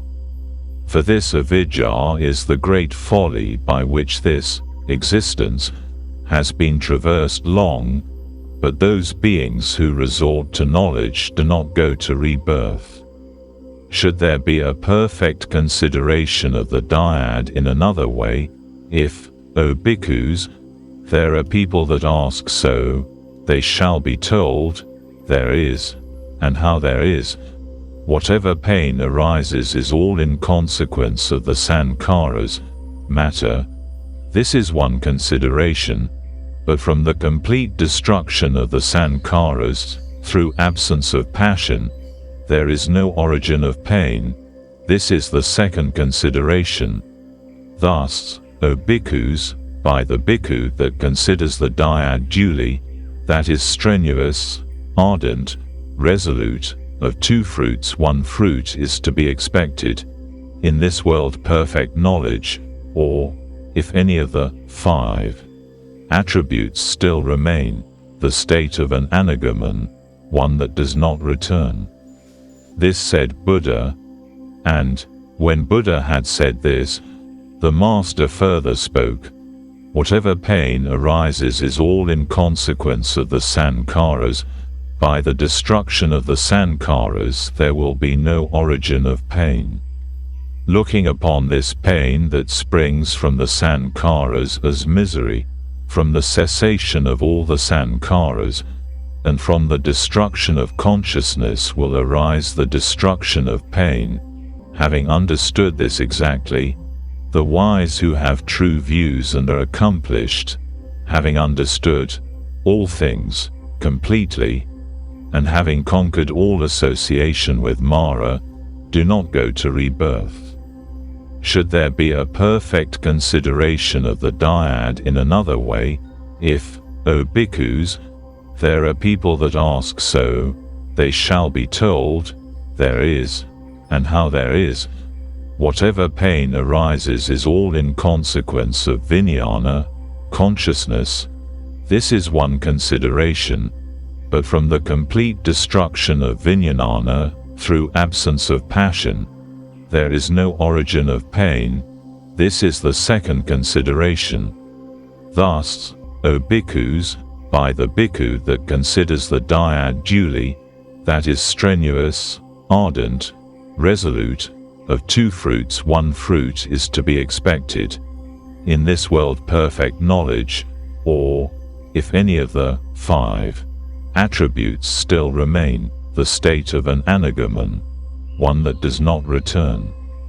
This said Buddha, and, when Buddha had said this, the Master further spoke, whatever pain arises is all in consequence of vijnana. by the destruction of Vijnana there is no origin of pain. Looking upon this pain that springs from Vijnana as misery, from the cessation of Vijnana a bhikkhu free from desire will be perfectly happy. Should there be a perfect consideration of the dyad in another way, if, O bhikkhus, there are people that ask so, they shall be told, there is, and how there is, whatever pain arises is all in consequence of phassa, touch. This is one consideration, but from the complete destruction of phassa, through absence of passion, there is no origin of pain. This is the second consideration.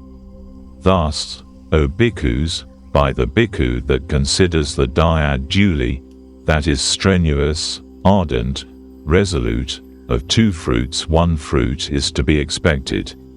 In this world perfect knowledge, or, if any of the 5 attributes still remain, the state of an anagamon, one that does not return. This said Buddha, and, when Buddha had said this, the Master further spoke, for those who are ruined by phassa, who follow the stream of existence, who have entered a bad way, the destruction of bonds is far off. But those who, having fully understood phassa, knowingly have taken delight in cessation, they verily from the comprehension of phassa, and being free from desire, are perfectly happy.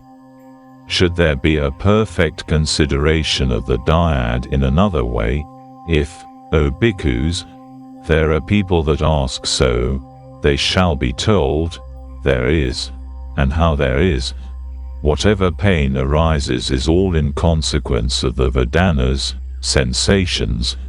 This is one consideration, but from the complete destruction of the Vedanas, through absence of passion, there no origin of pain. This is the second consideration. Thus, O bhikkhus, by the bhikkhu that considers the dyad duly, that is strenuous, ardent, resolute, of two fruits one fruit is to be expected. In this world perfect knowledge, or, if any of the 5 attributes still remain, the state of an anagamon, one that does not return. This said Buddha, and, when Buddha had said this, the Master further spoke, pleasure or pain, together with want of pleasure and want of pain, whatever is perceived internally and externally, looking upon this as pain, having touched what is perishable and fragile, seeing the decay of everything, the bhikkhu is disgusted, having from the perishing of the Vedanas become free from desire, and perfectly happy. Should there be a perfect consideration of the dyad in another way, if, O bhikkhus, there are people that ask so, they shall be told, there is, and how there is, whatever pain arises is all in consequence of tanha, desire. This is one consideration, but from the complete destruction of tanha, through absence of passion, there is no origin of pain. This is the second consideration. Thus, O bhikkhus, by the bhikkhu that considers the dyad duly, that is strenuous, ardent, resolute, of two fruits one fruit is to be expected. In this world perfect knowledge, or, if any of the 5 attributes still remain, the state of an anagamon, one that does not return.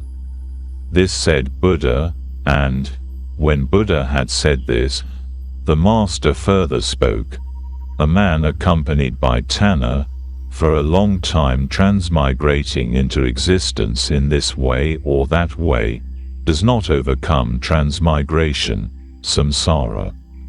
Looking upon this as misery, this origin of the pain of tanha, let the bhikkhu free from tanha, not seizing upon anything, thoughtful, wander about.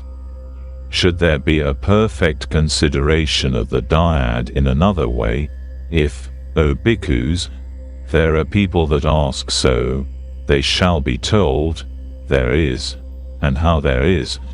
Whatever pain arises is all in consequence of the upadanas, the seizures. This is one consideration, but from the complete destruction of the upadanas, through absence of passion, there is no origin of pain. This is the second consideration. Thus, O bhikkhus, by the bhikkhu that considers the dyad duly, that is strenuous, ardent, resolute, of two fruits one fruit is to be expected, in this world perfect knowledge, or, if any of the 5 attributes still remain, the state of an anagamon, one that does not return. This said Buddha, and, when Buddha had said this, the Master further spoke, the existence is in consequence of the upadanas. He who has come into existence goes to pain, he who has been born is to die, this is the origin of pain.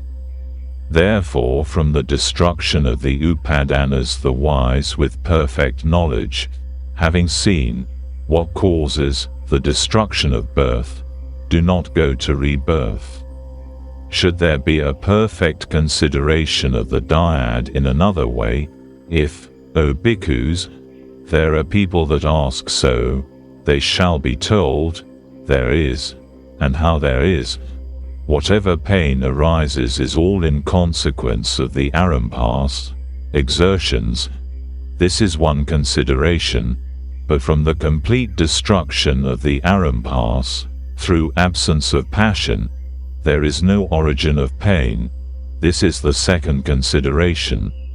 Thus, O bhikkhus, by the bhikkhu that considers the dyad duly, that is strenuous, ardent, resolute, of two fruits one fruit is to be expected, in this world perfect knowledge, or, if any of the 5 attributes still remain, the state of an anagamon, one that does not return.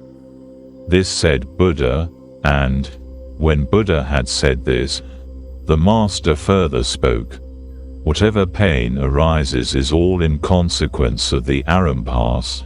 By the destruction of the arampas there is no origin of pain.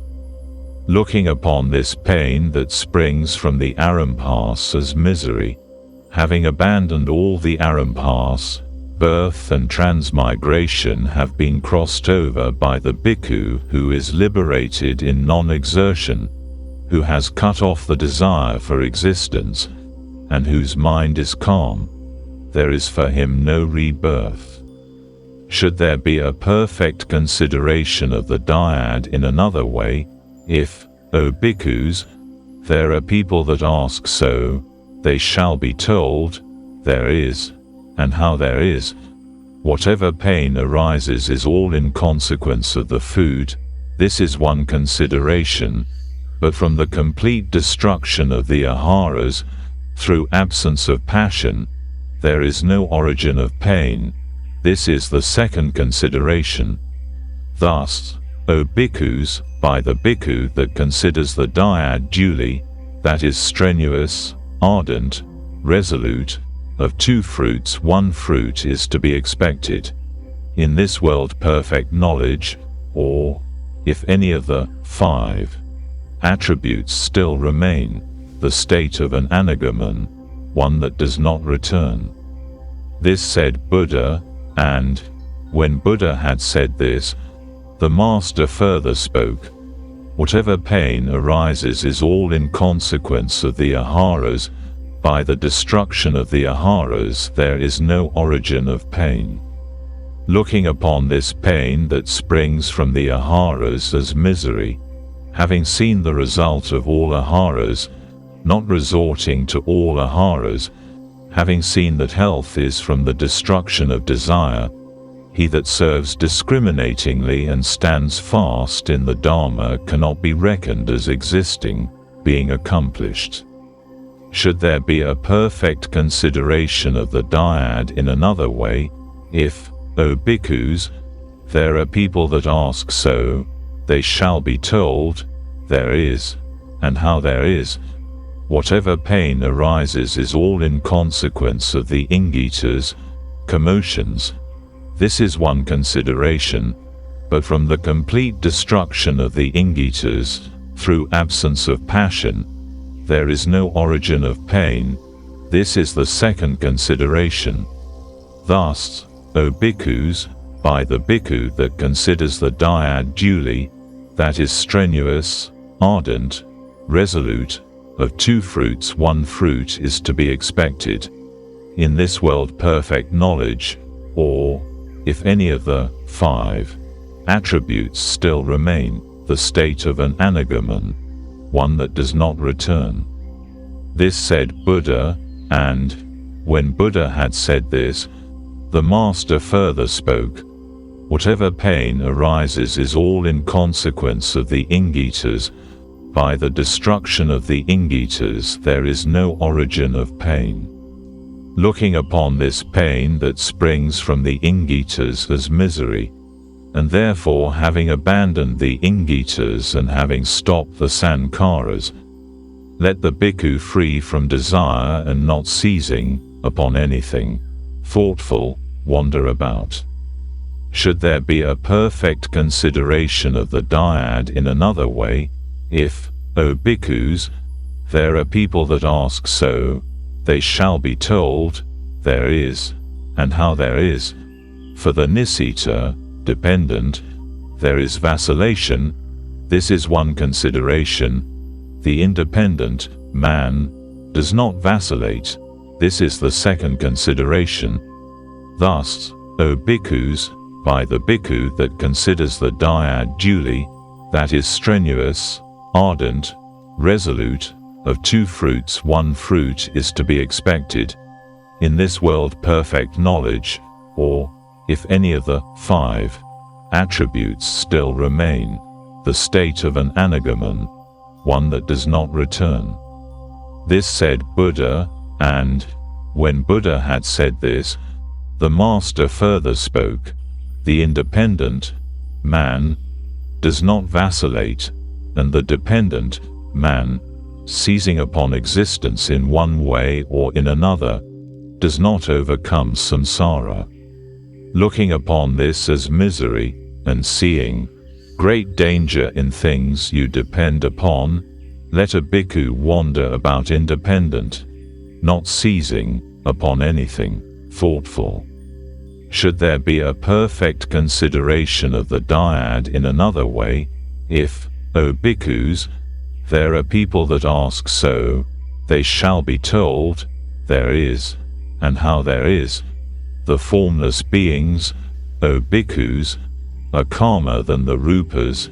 This is one consideration. Cessation is calmer than the formless. This is another consideration. Thus, O bhikkhus, by the bhikkhu that considers the dyad duly, that is strenuous, ardent, resolute, of two fruits one fruit is to be expected. In this world perfect knowledge, or, if any of the 5 attributes still remain, the state of an anagamon, one that does not return. This said Buddha, and, when Buddha had said this, the Master further spoke, those beings who are possessed of form, and those who dwell in the formless world, not knowing cessation, have to go to rebirth. But those who, having fully comprehended the forms, stand fast in the formless worlds, those who are liberated in the cessation, such beings leave death behind. Should there be a perfect consideration of the dyad in another way, if, O bhikkhus, there are people that ask so, they shall be told, there is, and how there is.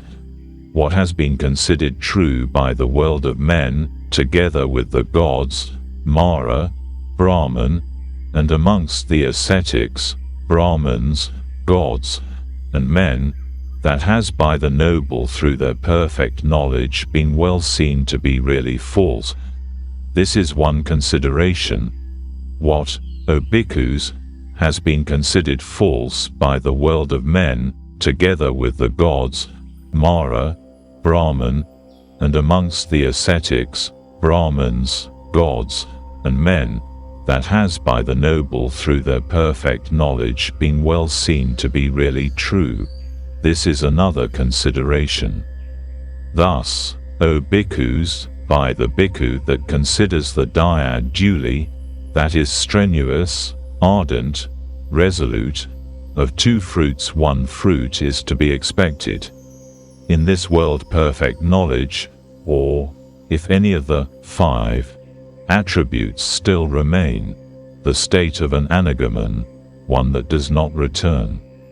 This said Buddha, and, when Buddha had said this, the Master further spoke, seeing the real in the unreal, the world of men and gods dwelling in name and form, he thinks, this is true. Whichever way they think it, it becomes otherwise, for it is false to him, and what is false is perishable. What is not false, the Nibbana, that the noble conceive as true, they verily from the comprehension of truth are free from desire, and perfectly happy. Should there be a perfect consideration of the dyad in another way, if, O bhikkhus, there are people that ask so, they shall be told, there is, and how there is. What, O bhikkhus, has been considered pleasure by the world of men, gods, Mara, Brahman, and amongst the ascetics, Brahmins, gods, and men, that has by the noble by the perfect knowledge been well seen to be really pain, this is one consideration. What, O bhikkhus, has been considered pain by the world of men, gods, Mara, Brahman, and amongst the ascetics, Brahmins, gods, and men, that has by the noble by their perfect knowledge been well seen to be really pleasure, this is the second consideration. Thus, O bhikkhus, by the bhikkhu who considers the dyad duly, who is strenuous, ardent, resolute, of two fruits one fruit is to be expected. In this world perfect knowledge, or, if any of the 5 attributes still remain, the state of an anagamon, one who does not return. This said Buddha, and, when Buddha had said so, the Master further spoke, form, sound, taste, smell, and touch are all wished for, pleasing and charming, things, as long as they last, so it is said. By you, by the world of men and gods these things are deemed a pleasure, but when they cease it is deemed pain by them. By the noble the cessation of the existing body is regarded as pleasure. This is the opposite of what the wise in all the world hold. What fools say is pleasure that the noble say is pain. What fools say is pain that the noble know as pleasure. See, here is a thing difficult to understand, here the ignorant are confounded.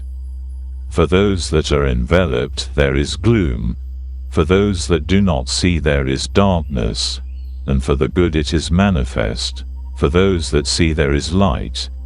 Even being near, those that are ignorant of the way and the Dharma do not discern anything. By those that are overcome by the passions of existence, by those that follow the stream of existence, by those that have entered the realm of Mara, this Dharma is not perfectly understood. Who accept the noble deserve the well understood state of Nibbana. Having perfectly conceived this state, those free from passion are completely extinguished. This spoke Buddha. Glad those bhikkhus rejoiced at the words of Buddha. While this explanation was being given, the minds of 60 bhikkhus, not ceasing, upon anything, were liberated.